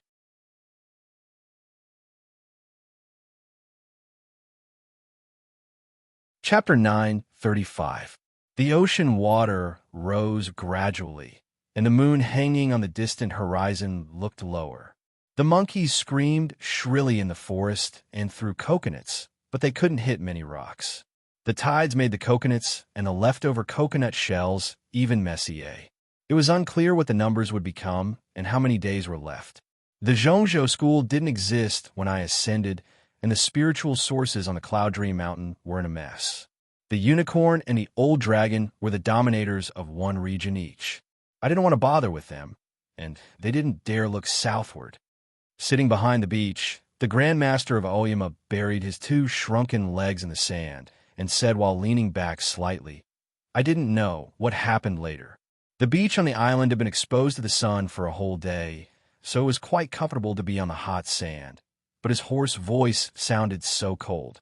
Rujui knelt by his side, not daring to be as lively as usual. Over the last 30,000 years, the cultivation circle in Chaotian had two leaders, the Aoyama sect and the Zhongzhou school. Before the appearance of the immortal Jingyang, the status, resources, and prowess of the two major sects were similar. The Zhongzhou school was even slightly better than the immortal Jingyang, and it had produced a few immortals who had ascended. You have always wanted to know where the immortals of the Cloud Dream Mountain had gone. Let me ask you, how many people have ascended in the history of Aoyama? Asked the Grandmaster of Aoyama. Zhuo Ruzhui said with his head lowered, 7, not including me and Zhao Liu. Why are there only me and Chunyang left? Said the Grandmaster of Aoyama. It's because they have been replaced by those on the Cloud Dream Mountain. According to Xingju, the few immortals in Aoyama had all died in the war between the humans and the Sea of Dark Matter. Unexpectedly, the truth was so cruel and dark. The two most powerful sects in Chaotian were in a similar situation in the world after their ascension, and they were even more formidable. Zhuo Ruzhui lowered his head even more, almost touching the small crabs crawling in the sand. The Cloud Dream Mountain is indeed extraordinary. You've seen it for yourself. Tong Yin today. Amazing. She's qualified to be my Aoyama's opponent. The Grandmaster of Aoyama glanced at him and said, Yet you still want to plead for him. Ruzhui reached out his hand to dig the yellow sand and buried the little crab, saying, I know I was wrong. If I have the chance, I will kill him myself, for, he thought to himself, who should I avenge? Those muddle-headed old men in the Shun family's old residence, or those pork-like things underground, or the flowers and plants by the fountain. It can't be that bio-human called Huang Mujin, right? She's the traitor of the Shun family. The universe is too big. It's not as easy to find someone and kill them. The founding master of Aoyama's gaze fell upon the bright moon over the sea, his voice slightly hoarse as he said, If that's the case, I do like the era of the ancient civilization. Though he hadn't experienced the human society of the ancient civilization, he had heard many stories related to it from the young girl. It was said that every human in that era had a serial number at birth and a chip implanted at the back of their necks, assisted by a surveillance system all over the universe and a central computer that could observe everything, which was called the Glorious Charter. In that era, they could easily find Tong Yin, and it was even more impossible for him to leave the Stargate base and burn the Shun family's old residence. Unfortunately, that God had formulated a new rule in the later period of his reign. After the human civilization was reborn, the young girl could only exercise her authority under the new rule, and that era couldn't be reproduced. As for the civil rights, they were in the era of the dangerous sea of dark matter. In the eyes of the Grandmaster of Aoyama, it was far less important than the convenience of management and the centralization of power. It was truly inconvenient for that young girl to have a complete grasp of everything in the Federation of the Milky Way. For instance, the cocoon breakers needed an independent system for collecting and analyzing information, and they needed to make arrangements for those targets to be investigated in advance. The chip can't be replaced, but the bracelets can be forged. The role you've chosen for yourself is indeed perfect, but your last choice is not a wise one. The Grandmaster of Aoyama went on while looking at the surface of the ocean. Now that I think about it, I haven't been in charge of anything for too many years, and someone has dared betray me. A light screen unfolded on the surface of the ocean. The scene was a bit messy, looking like a shabby electronic repair shop. Mr. Dan was tied to a chair with a thin red thread tied around his neck. The red thread looked ordinary, but one could sense the dangerous intent exuding from it through the light screen. It was unclear what kind of magic treasure it was. A chiseled face full of callousness and willpower appeared in a corner of the light screen. Then, the face took a few steps back, exposing his whole body in a military uniform. Chunya had left on the battleship a few days ago after finishing the investigation and interrogation on the Stargate base. It was unclear when he came back in secret and captured Mr. Dan. Two men in black stood in a dark corner of the light screen, their heads covered by hats, exuding a powerful and cold energy. Like the red thread tied around Mr. Dan's neck, they could be sensed clearly through the light screen. Ruzhui was aware that the two men in black couldn't see him, but he still hid behind the Grandmaster reflexively. It was evident that the two men in black were the swordsmen of the demonic sections. Since the humans in the Federation of the Milky Way couldn't practice the magic methods in Chao-Tian to the extreme due to their physical condition, were they the Ascendants? The electronic components were everywhere in the repair shop.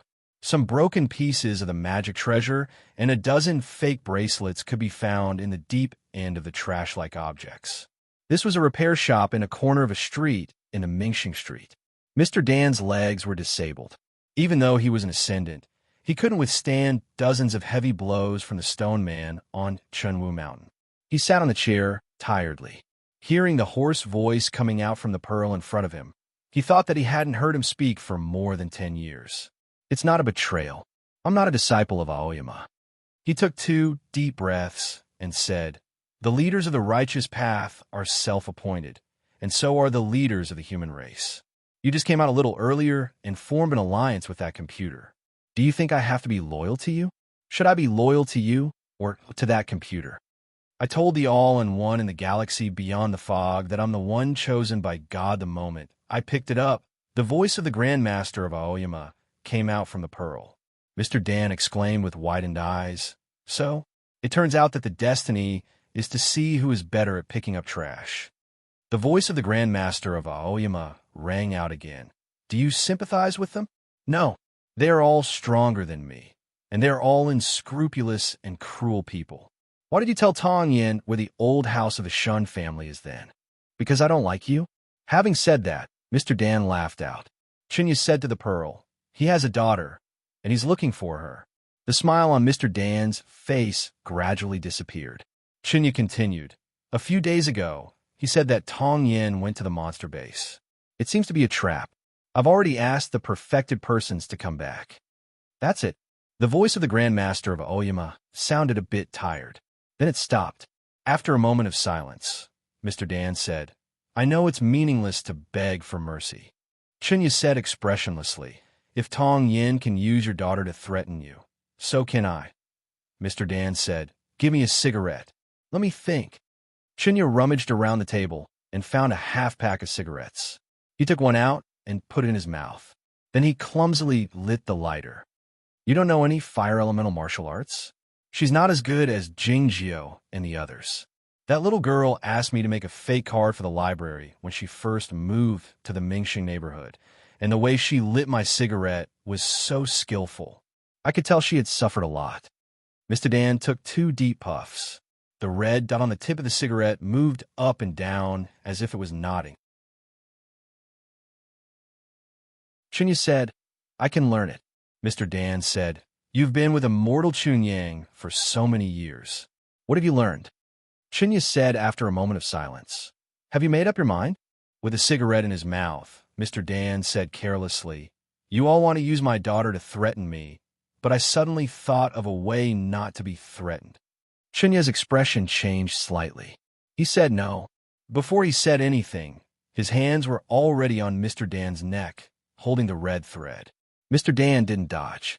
With the cigarette still in his mouth, he looked at the pearl like an old hooligan. His eyes were full of disdain.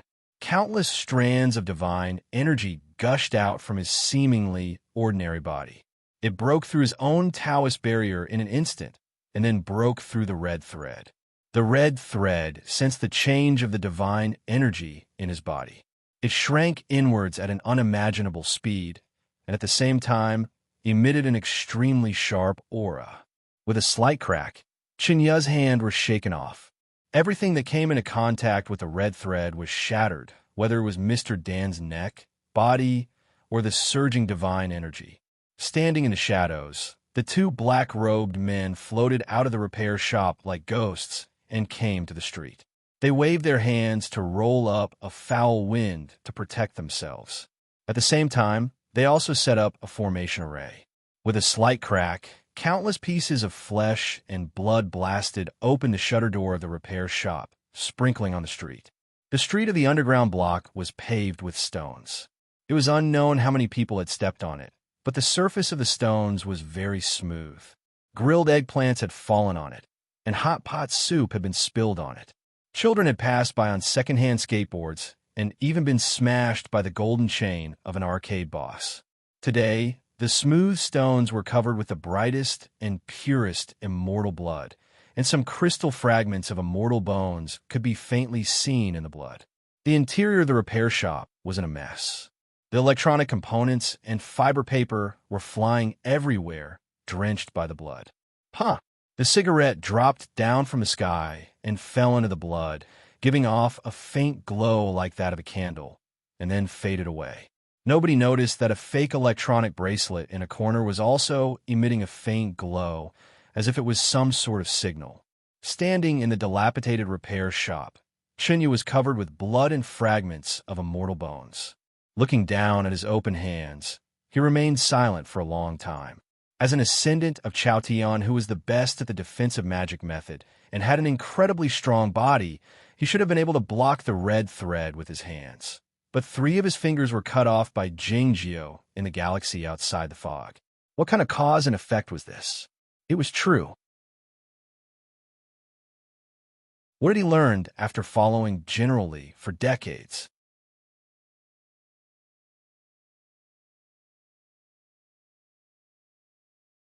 Chapter 9:36. Earlier, the old house of the Shen family had been destroyed in a big fire.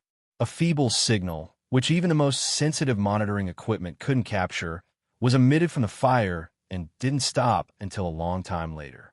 The feeble signal passed through the atmosphere of the planet, the warp hole, and countless celestial bodies, and arrived in the distant universe with no specific location. In a strange universe, a black battleship was moving forward at a relatively slow pace without any destination, or in other words, it was floating. It looked like a black coffin. The body of the black battleship had been coated with a special layer of composite materials, which could block all signals and not receive any information. The most important room was isolated by a gravitational field. The staff members of the Shun family on the battleship had been branded with an unbreakable mental brand. They wouldn't do anything to break the silence. If things continued like this, the battleship would be like a stone thrown out of the atmosphere and would never return to the human civilization. It would become a ghost drifting in the universe until it died or some accident occurred. Of course, the so-called signal blocking couldn't block everything in the world. After all, many rays and particles could pass through the whole planet, like neutrinos. Countless particles had passed through the black battleship during this ghostly voyage without any return date. However, those particles didn't carry any useful information, so they were meaningless, like real ghosts. Nobody had expected that someone could endow the neutrinos with a special emission pattern and make them carry some information as a whole. This achievement was based on that person's research on consciousness. Nobody in the Federation of the Milky Way knew about this until now, except for a cyborg. The light particles passed through the high composite materials, the super dense coating, the superalloy body, and the interior of the black battleship, and then passed through the other side, just like they had done every time in the past. It was because some neutrinos brought the information from the distant old house of the Shun family. It was unclear whether it was a blessing or something else. An ordinary staff member of the Shun family was sitting in a chair, looking at the monitor screen with a dull look in his eyes. No one was piloting the battleship, and no navigation plan had been made in advance. The universe was really vast. As soon as the battleship entered the desolate universe, the probability of being captured by a star or encountering other human spacecrafts was extremely small. It might take thousands or even tens of thousands of years. The staff member suddenly felt a headache and held his head with both hands. Then, the chip on the back of his neck began to heat up. With a light snap, his neck broke just like that. His head fell to the ground, like a torch falling into the clouds of the Shun family's old residence, causing an explosion with a bang. There was a slight vibration in the battleship, and a crack appeared on the baffle of the hull. The housekeeper walked over from the passageway and looked at the scene in front of her. After a moment of silence, she said, "Begin the self-examination. Don't miss any corner. Use your naked eye." During the previous phase of the black battleship's ghost voyage, a yellow paper crane had flown out during the tidal fluctuations of the gravitational field to inform Jingjiu, who was far away. The problem was that the coordinates were just a point.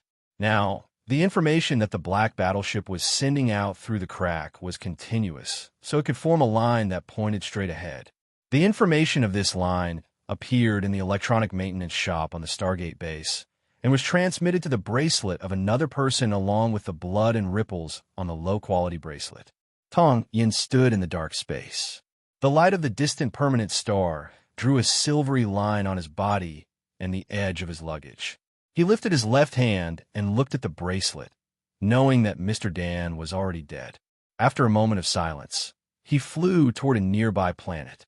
It was a secret hideout of the space pirates. It was said that there were fast spaceships there. There were 3 large fleets in the Federation of the Milky Way, as well as the Ascendants and the swordsmen in the military of various cultivation states.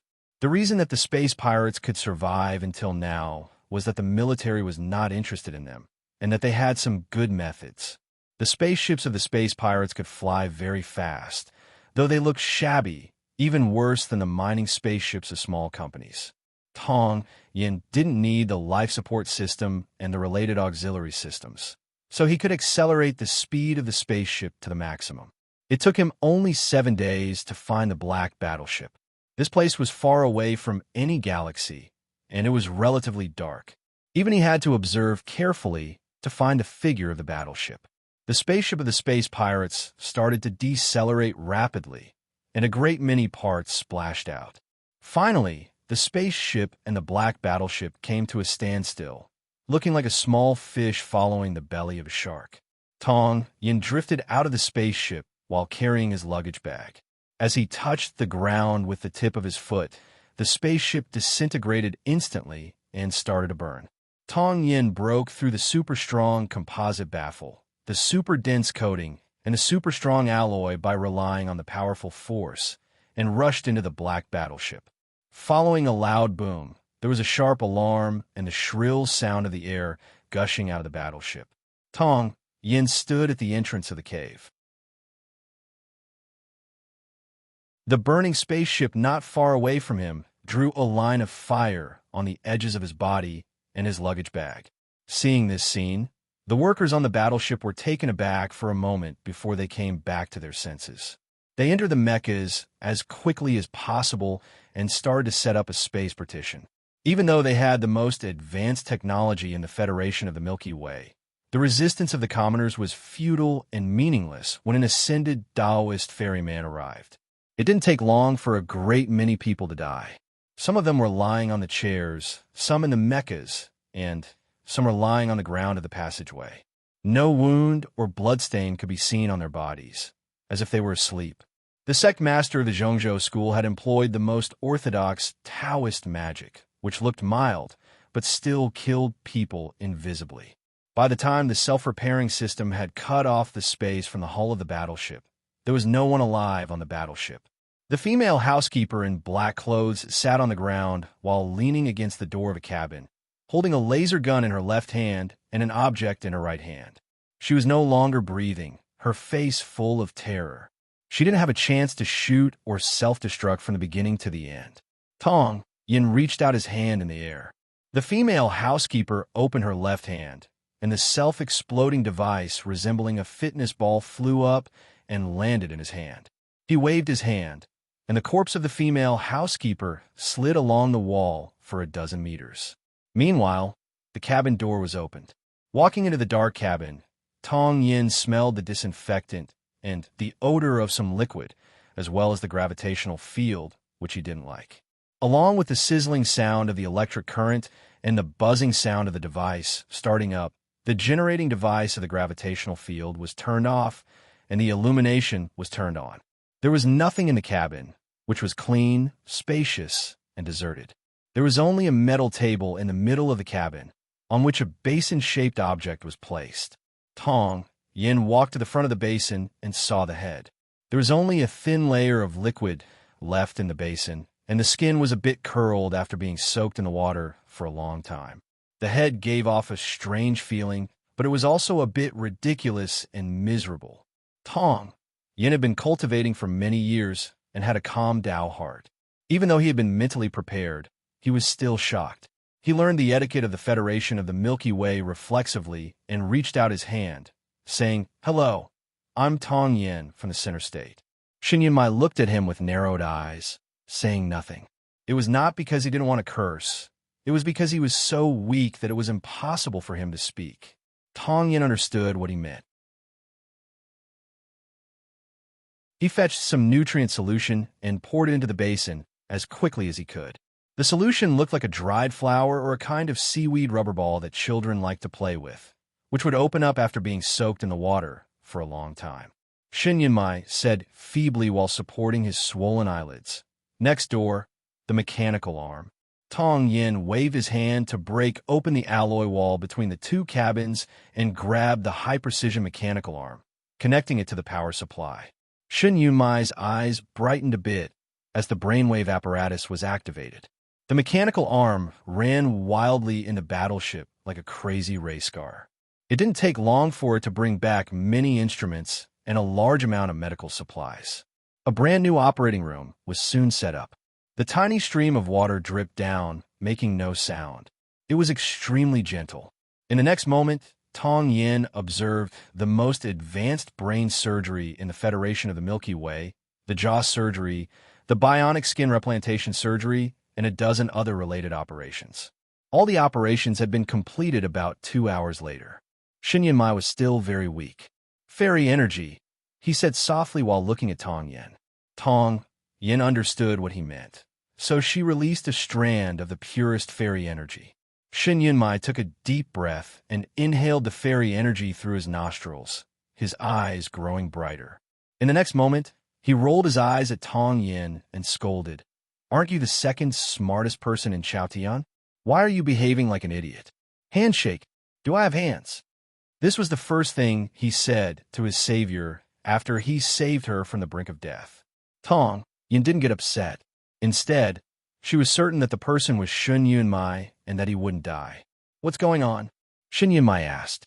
The paper crane had flown away for many days, but nobody came. Shin Yunmai was on the verge of despair, but he had suddenly escaped from death. It was natural that he wanted to know all the details. "I went to the old house of a Shun family," Tong Yin said. "Huang Mujin?" Shin Yunmai asked. Tong Yin said, "I think you should be happy that you still remember his name." Shin Yunmai stared into his eyes for a long time, but he didn't ask anything in the end. Tong Yin knew what he intended to ask, but he didn't say anything. Shin Yunmai asked Tong Yin to release another strand of fairy energy and inhaled it deeply. "I thought it would be Jing Jiao," he said gloomily while rolling his eyes. All his hopes and imaginations about getting out of trouble were about Jing Jiao, regardless of whether he went to the old house of the Shun family to seek a chance of survival or to find the black battleship in other ways he couldn't think of. Unexpectedly, it was Tong Yin from the Zhongzhou school who had come to books. "Jing Jiao is going to die," Tong Yin said straightforwardly without any foreshadowing. Shin Yunmai's reaction was the same as Chao Yuan's. He didn't believe it at all. "This is a terrible joke. That's why Bai Zhao doesn't want you," he said in a mocking tone. Tong Yin suddenly had the thought of smashing his head. Shin Yunmai sensed the change in his mood. "It's really not funny," he said after coughing twice, "and an old friend of mine has just passed away. It's not appropriate for you to make such a joke with me." Tong Yin said after calculating the time, "He will die in 3 days." Shin Yunmai narrowed his eyes. Tong Yin told him what had happened after Shin Yunmai was imprisoned on the black battleship, without omitting any details. Shin Yunmai said after a long moment of silence, "Old Li is dead."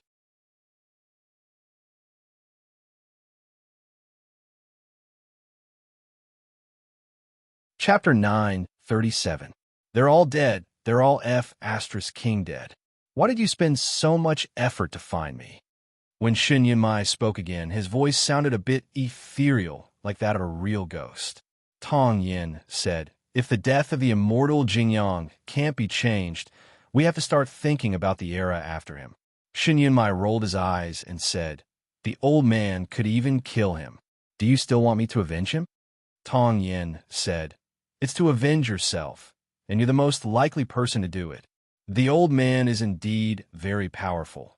But patricide is a classic plot in all literary works, and it usually succeeds.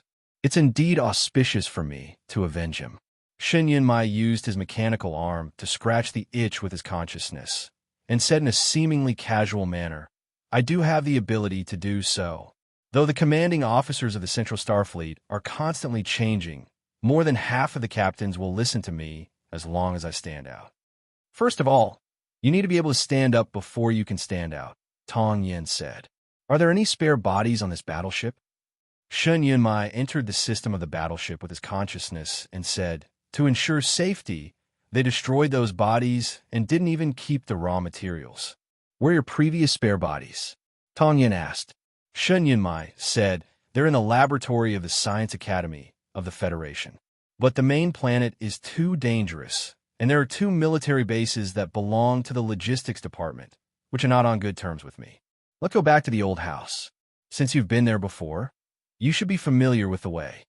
Tong Yin looked at him in silence, saying nothing. Shen Yunmai was somewhat puzzled, asking, haven't you found the formation eye? Many years ago, I hid many bodies in it. Your father always wants to occupy those bodies of yours. Don't you feel disgusted? Tong Yin said earnestly. Shen Yunmai said mockingly, you're an ascended cultivation practitioner. Don't you know that the body is like clothes? Brothers can change their clothes, but father and son. Fine, it's indeed disgusting, but I still have to go. Tong Yin said after a moment of silence, I've burned those bodies in the old house. Shen Yunmai was taken aback. Are you out of your mind? He cursed. Tong Yin was smart. He knew that not saying anything was the right thing to do, so he didn't say anything. Shen Yunmai was tired after cursing for a long time. The main reason was that he only had a head and no body. He could only rely on the vibration of the machine to make sounds. It was really tiring. He stuck out his tongue and licked his slightly dry and newly changed lips. The scene looked a little strange and scary. Then he pursed his lips and looked at the luggage that Tong Yin had been carrying in her hand. What? Tong Yin said, a bomb. Shen Yunmai could sense the dreadful aura emanating from the luggage. He did not show any surprised expression, but asked in confusion, you didn't bring a spatial magic device with you? Tong Yin said, the bomb was made from a spatial magic tool. It would be troublesome if he had to explain it to others. But Shen Yunmai understood Jing Jiu's intention after hearing this. He said with an appreciative expression, you're indeed the second smartest guy in Chao Tian, but it doesn't look good to carry you like this all the time. There should be a magic space treasure mine here. You can go look for it.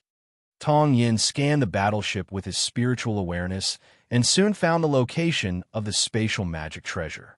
He reached out his hand and grabbed the dead female housekeeper from a distance. He took out an ear stud from her pocket and said, after sensing for a while, it can indeed be put in, but Shen Yunmai stared into Jing Jiu's eyes in silence and said, do you think the Matryoshka doll is a bit ridiculous? Or are you worried about me?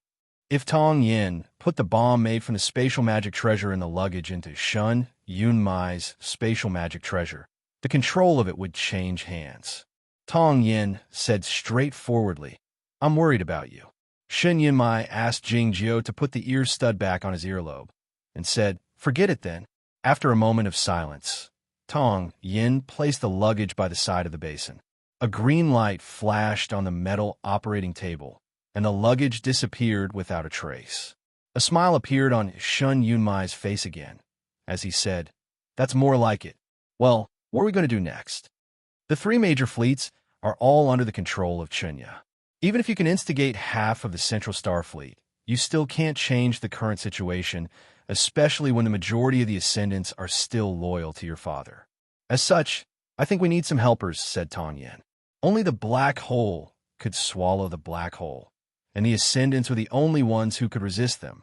If they needed helpers, they had no choice but to turn to Chao Tian. Shen Yunmai looked at Tong Yin in silence for a long time. Tong Yin remained calm, his expression unchanged, and he didn't give any explanation.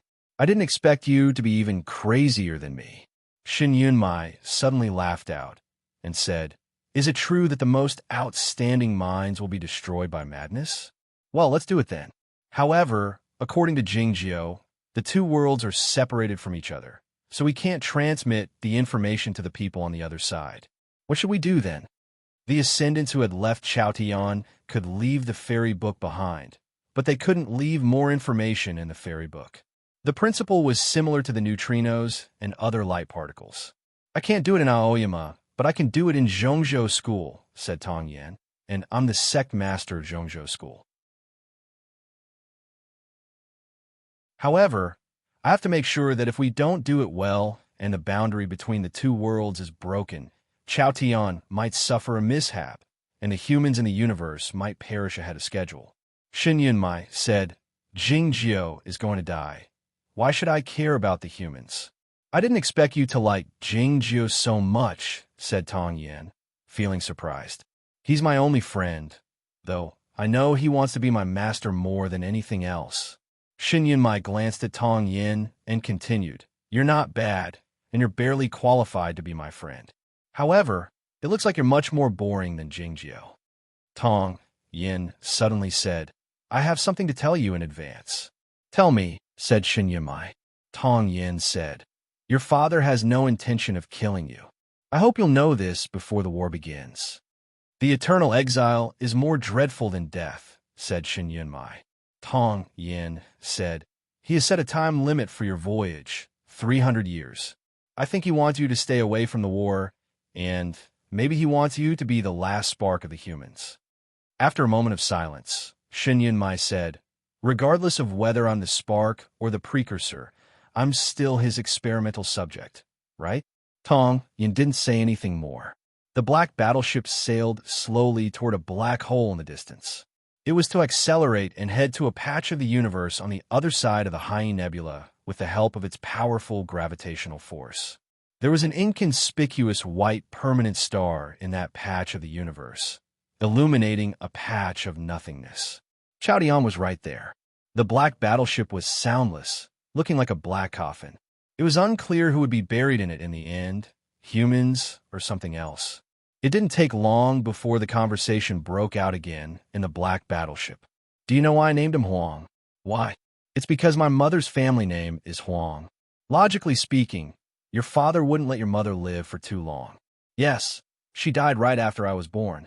Logically speaking, your father wouldn't tell you anything about her, and nobody else dared to tell you about her. But how did you know your mother's family name? It feels like you're talking about your mother's family name. I knew it when I was in her belly. I have a friend. I know you have a friend, but it's not you. I also know the name of your friend is Su Zai. Yeah, you've read that book. The problem is that Su Zai is not your friend in the book. He's a friend of Ijan, and I'm also a friend of Ijan. So we're friends. Shin Aoyama is your enemy, and he's my enemy as well. Are we enemies as well? A positive is a positive, and a negative is a positive. This is the simplest arithmetic problem. You should know better than to lower your intelligence just because of the quarrel. Will Jingjiu really die? You're the sect master of Zhongzhou School. Don't talk like the sect master of our Aoyama sect. The sect master of Aoyama of this generation is Zhua Rizhui. I'll introduce him to you if I have the chance. Why? The two of you have similar bad temperaments. It seems that Jingjiu has said the same thing. Let's put it another way. It sounds like those guys in the book can all ascend. If they can't, what are we going to do here? You're right. There was no wind at the edge of the atmosphere. The tree at the end of the cliff was even quieter than the one on the Cloud Dream Mountain. Sitting under the tree, Zhao Leu looked down at the planet expressionlessly. The thoughtless sword rested on her lap in silence, full of murderous intent. She had been sitting here in silence since she came back from the snowy mountain. This property belonged to the Rand family. The priest manor knew that she was here, and the girl in the bathrobe by the hot spring also knew that she was here and knew what she was going to do. If that moment came, Zhao Leu would jump down from the edge of the cliff and hack at the girl in the bathrobe and this planet with her sword. The girl was everywhere, and the thoughtless sword couldn't kill her no matter how powerful it was. As for how many people would die on this planet, it wasn't important. Zhao Leu understood this, but she still looked at the prairie in silence, ready to draw her sword at any moment. Countless sheep were walking slowly on the green prairie, sometimes in a flock, sometimes in a dispersal, like the clouds in the sky. A flock of sheep was not far from the north of the priest manor. They had been walking in different numbers over the last few days, but now they were walking in a straight line. No matter from which angle one looked at it, it was the word one. They kept moving forward from the prairie, past the magnificent mountains, and arrived by the hot spring with the mist exuding from it. The girl in the bathrobe lifted the ceramic cup slowly and brought it to her lips. She sniffed the strong alcohol in the cup and wrinkled her nose slightly, waiting for the moment to come. Sitting by the edge of the cliff, Zhao Liu suddenly laughed. It was unclear if she had witnessed the scene, her dimples full of cold light. Standing in the pavilion, Ran Handong and Jiang Yusha looked at her back figure by the cliff's edge, not knowing what to say. The dishes on the stone table had been heated up and changed again, but nobody had touched them. Holding onto a post in the pavilion, Zhong Lizi's silvery hair drooped down. She felt nervous and sad, full of helplessness. "Don't worry, he won't die," said Zhao Liu by the cliff's edge. They wondered why she had been sitting here for so many days if this was the case. Ding! The bell rang somewhere on the prairie, followed by the shouting. The peaceful scene created by the twilight and the prairie had been broken. The sheep turned around slowly and walked back to the sheep pen. The straight line had gradually changed its shape and then closed up into a circle. On the distant ancestral planet, the ocean water was lapping against the beach slowly. The monkeys in the forest screamed in terror while looking at the leaves that seemed to be set ablaze by the setting sun. The coconut shells and flesh on the beach were pushed away by the ocean water, gradually dispersing. Different sets of suns illuminated different sceneries. The snowy mountains seemed to be covered with a layer of golden glow, becoming the most beautiful scene in the minds of the believers. "It's the sunny Golden Mountain." Countless believers knelt down in the capital, White Town, and on the official road between the two cities, kowtowing to the snowy mountain incessantly. A dozen sadhu, who were climbing up another icy peak with great difficulty, halted their steps and pressed their palms together while facing the snowy mountain, closing their eyes slowly. On the other side of the snowy mountain, Chow Yuan sat by the lake and looked at the surface of the lake in the distance, showing a rare, bewildered expression on his mottled face. The Leviathan had been hiding at the bottom of the lake after being frightened by Zhao Liu. He spat out some bubbles once in a while, replacing the shadows of the white clouds and changing the numbers on the surface. That day, just now, the Leviathan spat out a huge circular bubble, which looked like a circle when seen from the sky. The circle was zero.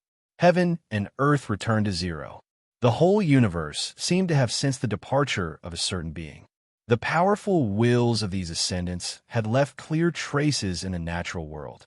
Those traces were probably the memory of him in this world. It was because he was the strongest swordsman in Chaotian, a Tao soul more powerful than the Grandmasters of Aoyama, the Cloud Dream Grandmasters, the immortal Chunyang, and the Joyous Monk, and the highest state a human could reach. On the distant Scorpion Tail Nebula, on a regular planet on the periphery of the nebula, there was a regular dormitory building called 720. The sunlight passed through the light snow and the glass window, falling on the black and white keys of the piano.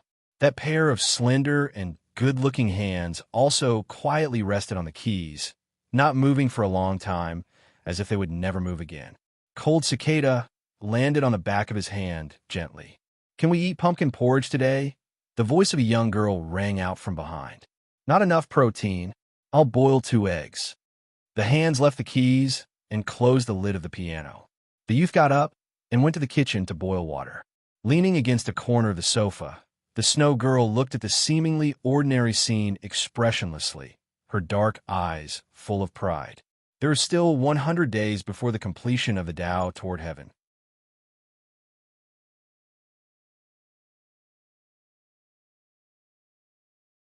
Chapter 9:38. The Ascendants thought that Jingjiu was dead. In the next moment, the heaven and earth in various places in the universe had suddenly changed. The lake surrounded by the snowy mountains was no longer quiet, and its color had grown much darker. The Leviathan rose up at an unimaginably high speed, creating huge waves. Boom! The huge bubble that looked like a zero was broken. The huge Leviathan leapt out of the water and flew toward the setting sun in the sky above the snowy mountains with a pair of wings. Chow Yuan didn't move an inch, even though he was hit by the lake water, like a Buddha guarding the dike. Looking at the giant bird flying into the sky, a warm smile appeared on his face. In the distance was the famous planetary-level factory of the Scorpion Nebula, emitting red flames that illuminated the whole galaxy. It was even more eye-catching than a real star, and resembled the hellish scene in the religious oil paintings. The joyous monk stood barefoot on the grand nirvana in the dark and cold universe. The distant flames illuminated his handsome face, and the flow of the particles caused his monk robe to heat up. Looking at the burning planet, the young monk displayed a bewildered expression. The red numbers on the melting mineral planet had suddenly dispersed. What did it mean? There were 300 light screens in the spacious and large command room of the battleship, representing 300 small battleships. Sitting in the large black command chair, Chinya looked at the images on the light screens expressionlessly. Sensing that the countdown that had lasted for dozens of days had ended, he clenched his right hand reflexively. According to the calculation of the Grandmaster of Aoyama and that person, today should be the day that Jingjiu woke up or died. But why hadn't anything happened? The seawater washed the sandy beach incessantly, changing its color. The sun had already sunk into the ocean, replaced by the gentle and beautiful full moon. The monkeys in the forest started shouting cheerfully instead of fearfully. They climbed down the trees bravely and came to the sandy beach. They picked up the coconut shells and threw them into the ocean. They wanted to teach their opponents a lesson when the sun was not up. The words formed by the coconut shells on the sandy beach were gone. He didn't wake up, the Grand Master of Aoyama said as he opened his eyes slowly, looking at the universe. Zhuo Ruzhui asked while scratching his head. What has happened? Normally, if something that was destined to happen didn't happen, it must be a certain force that changed the inertia of everything in the universe.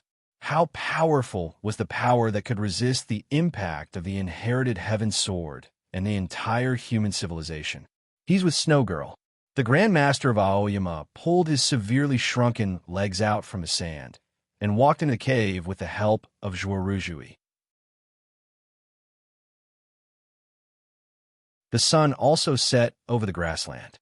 The flock of sheep returned to the sheepfold. Naturally, there was no more information and no numbers could be seen. Zhao Leiyu's gaze left the grassland and went all the way north. Her gaze fell on the hot spring in the mountains, and she suddenly raised her eyebrows. Ran Handong and Jiang Yuxia had been paying close attention to her. Sensing the change in her energy, they knew that Jing Jiu should be fine. They felt relieved and sat down on the chair with their legs feeling weak. Zhong Lizi stood up and looked at Zhao Leiyu at the edge of the cliff, asking in a trembling voice, "Is he all right?" Ada was woken up by her sudden movement. He felt quite annoyed, wondering how that guy could be all right and what they had been worrying about lately. Looking at the young woman in the bathrobe by the hot spring, Zhao Leiyu said expressionlessly, "She didn't even calculate where the emperor was, so she is fine." Ran Handong was bewildered, wondering why Jing Jiu called him the emperor when he hadn't been the emperor in Zhaoga City. She didn't think that Zhao Leiyu was referring to someone else, because she couldn't think of anyone else who could make her show her respect except for Jing Jiu. Zhong Lizi was the source of the story, so she knew more about it. "Are you talking about the Queen Snow Girl?" she asked in surprise. Zhao Leiyu didn't turn her head around as she pressed. When did the Queen become a queen? Ran Handong realized who the emperor was by now. She couldn't help but say with a smile, "Many readers on the forum call her the Queen Snow Girl. She is the Queen Snow Girl, who is qualified to be the emperor," Zhao Leiyu retorted. Ran Handong and Jiang Yuxia eyed each other, thinking what she said was true. Even if they had the answer, they couldn't tell her. The steam from the hot spring warmed the young woman's eyes and brows, wetting the flowery bathrobe. She held up the ceramic cup, smelling the aroma of the strong liquor and sensing the cool sensation by her lips. But she didn't drink the liquor. This was a cup of celebratory liquor. Jingju wasn't awake or dead, and she hadn't fulfilled the last wish of God, so she couldn't drink it. She put the ceramic cup back on the wooden plate slowly and pushed it with her fingertip. The wooden plate drifted toward the hot spring, disappearing into the milky fog. Since what was supposed to happen didn't happen, something else must have happened. She was truly curious about it. Unfortunately, she couldn't maintain her curiosity for a long time due to her ability to calculate and collect information. Soon, she understood what had happened. It seemed that the snow girl was different from what people had imagined. She didn't go to the sea of dark matter and stayed in the human society with Jingjiu. The great compassion monk was a stubborn person, so he couldn't have thought of this. Thinking of this, the young woman felt it was quite interesting. She reached out her hand to bring out the star map, in an attempt to find out where the handsome young monk was at the moment. However, she suddenly found something wrong with the star map, raising her eyebrows slightly. Though there were many planets in the universe that were not included in the astronomical numbers of the Federation of the Milky Way, it didn't mean that there were no inhabitants on them. Like the Buddhist land of the Great Compassion Monk and the Gentleman State ruled by the descendants of Tsingju. Some planets looked desolate, devoid of atmosphere, green trees, traces of human activities, or even signs of life. But it didn't mean that there was nothing on them. There was such a planet in a distant region with the main planet of the Federation of the Milky Way as the middle line and the High Nebula. The surface of the planet was covered with fine sand and gravel, and it was exceedingly cold. However, there was a large space with a constant temperature in the deep part of the planet, separated by a superalloy as thick as 10 centimeters. In the meantime, there were many signal channels that were the most abundant and difficult to be disturbed by the cosmic rays, receiving the signals from all over the Federation of the Milky Way and sending them back. Normally, with so many signal channels, it was impossible for this planet to become invisible in the universe, but few people in the Federation of the Milky Way knew about its existence until now. The central computer of the Federation of the Milky Way was placed here. The green mechanical characters were dropping down on the huge virtual light screen, looking like a waterfall. The alarm kept ringing in the vast underground space. The sound was not ear-piercing, but it sounded as deep as the ringing of a bell. There were no workers here. The alarm was not meant for the humans, but for the young girl. An explosion had taken place on the planetary industrial base outside the 7th warp hole of the Scorpion Tail Nebula a few days ago, and a new space crack was forming. Some cocoon breakers were leading a small fleet to do the melting work there. The melting work had failed a moment ago because a violent explosion had taken place on the planetary industrial base. The space crack took shape in 3 microseconds and expanded to 393 meters in 7 seconds. This was the largest space crack the humans had seen since the Stargate base was attacked by the monsters of the Sea of Dark Matter a few decades ago. More terrifyingly, the other side of this space crack was not the surface of the Sea of Dark Matter, but the bottom of the ocean. The Scorpion Tail Nebula was neither the political center nor the economic center of the Federation of the Milky Way, nor the center of belief, but it was the transportation center and the center of heavy industry. In a vast universe, in the boundless space, there's a transportation center because there happen to be many entrances and exits of the warped passages in this part of the galaxy. It was for this reason that the Federation of the Milky Way began to develop this part of the Milky Way deeply, building planetary-level mines and industrial bases. Even from a long distance, the fireballs bound by the gravitational field and the raw liquid, ores that were gradually layered from the inside out, could be seen. As a result, there was a famous proverb that illuminated the dark scorpion tail not only by the light of the permanent star, but also by the tinder of the human civilization. The dark blue flame was extinguished. While she walked into the living room with the pot in her hand, she pinched her slightly cold earlobe with her scalded hand, but found it was too slow. As such, she grabbed cold cicada and rubbed it. She lifted the lid of the pot and scooped the pumpkin porridge into a bowl. "Are the eggs ready?" she yelled at the kitchen. Jingjiu walked in with an egg in his hand, water dripping down from his hand. Cold Cicada jumped onto the egg and danced twice. The boiled egg that had just come out of the pot had cooled down to a suitable temperature, and the shell of the egg had become easier to peel off. After eating the eggs with the pumpkin porridge, she went to wash the bowls.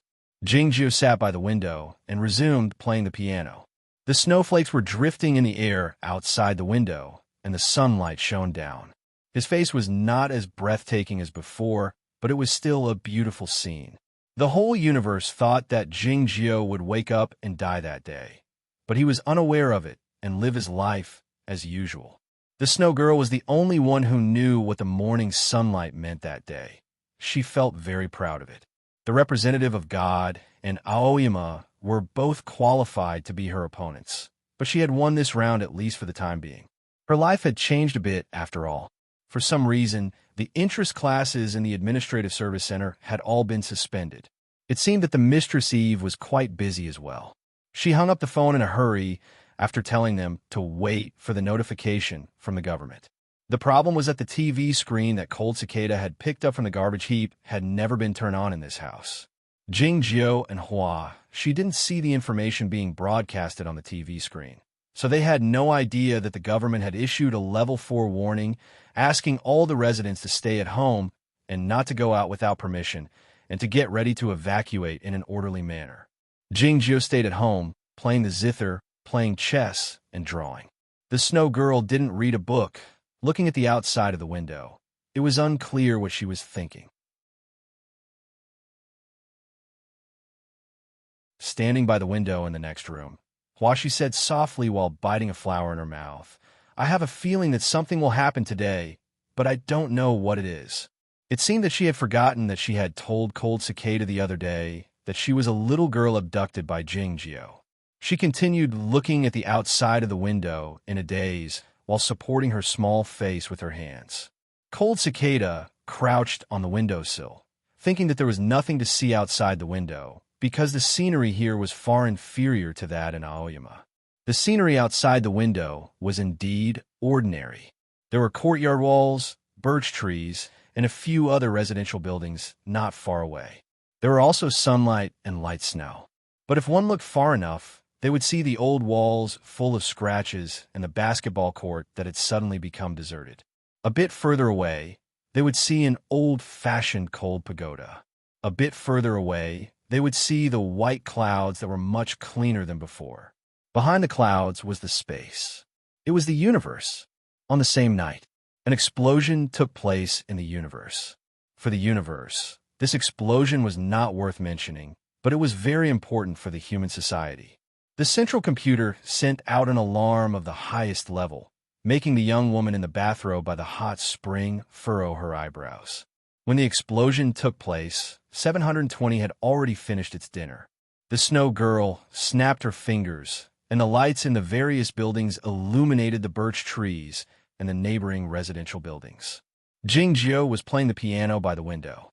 His long fingers suddenly stopped playing, and he turned his head to look at the outside of the window, saying, "It's so bright." The explosion in the distant galaxy looked like a firework blossoming in the night sky. It was quite beautiful. Jingjiu closed the lid of the piano, picked up a pen and paper, and began to draw. He wanted to draw the firework he saw, but the lines under his pen were still too stiff. It looked like a color picture had been remade into a black and white photo, and there was really no artistic feeling. He looked at it with the help of the starlight outside the window and was not very satisfied. For some reason, he suddenly remembered that there seemed to be a man named Hejan who was very good at drawing. He turned to look at the Snow Girl, wanting to ask her if she knew this man, and found that the Snow Girl was also looking at the location of the explosion outside the window. "Do you also think the explosion is beautiful?" The Snow Girl thought that it was just some lines formed by the splashing of molten metal liquid. What was so beautiful about it? She finished washing the dishes and listened to Jingjiu's conversation. She walked to the window and looked out, but found that the night sky was as calm as usual and there was no explosion. The big explosion that took place in the Scorpion industrial zone was indeed powerful, but it was still far less than a supernova explosion. It was not even qualified to be compared, and it was difficult to be observed by the naked eye.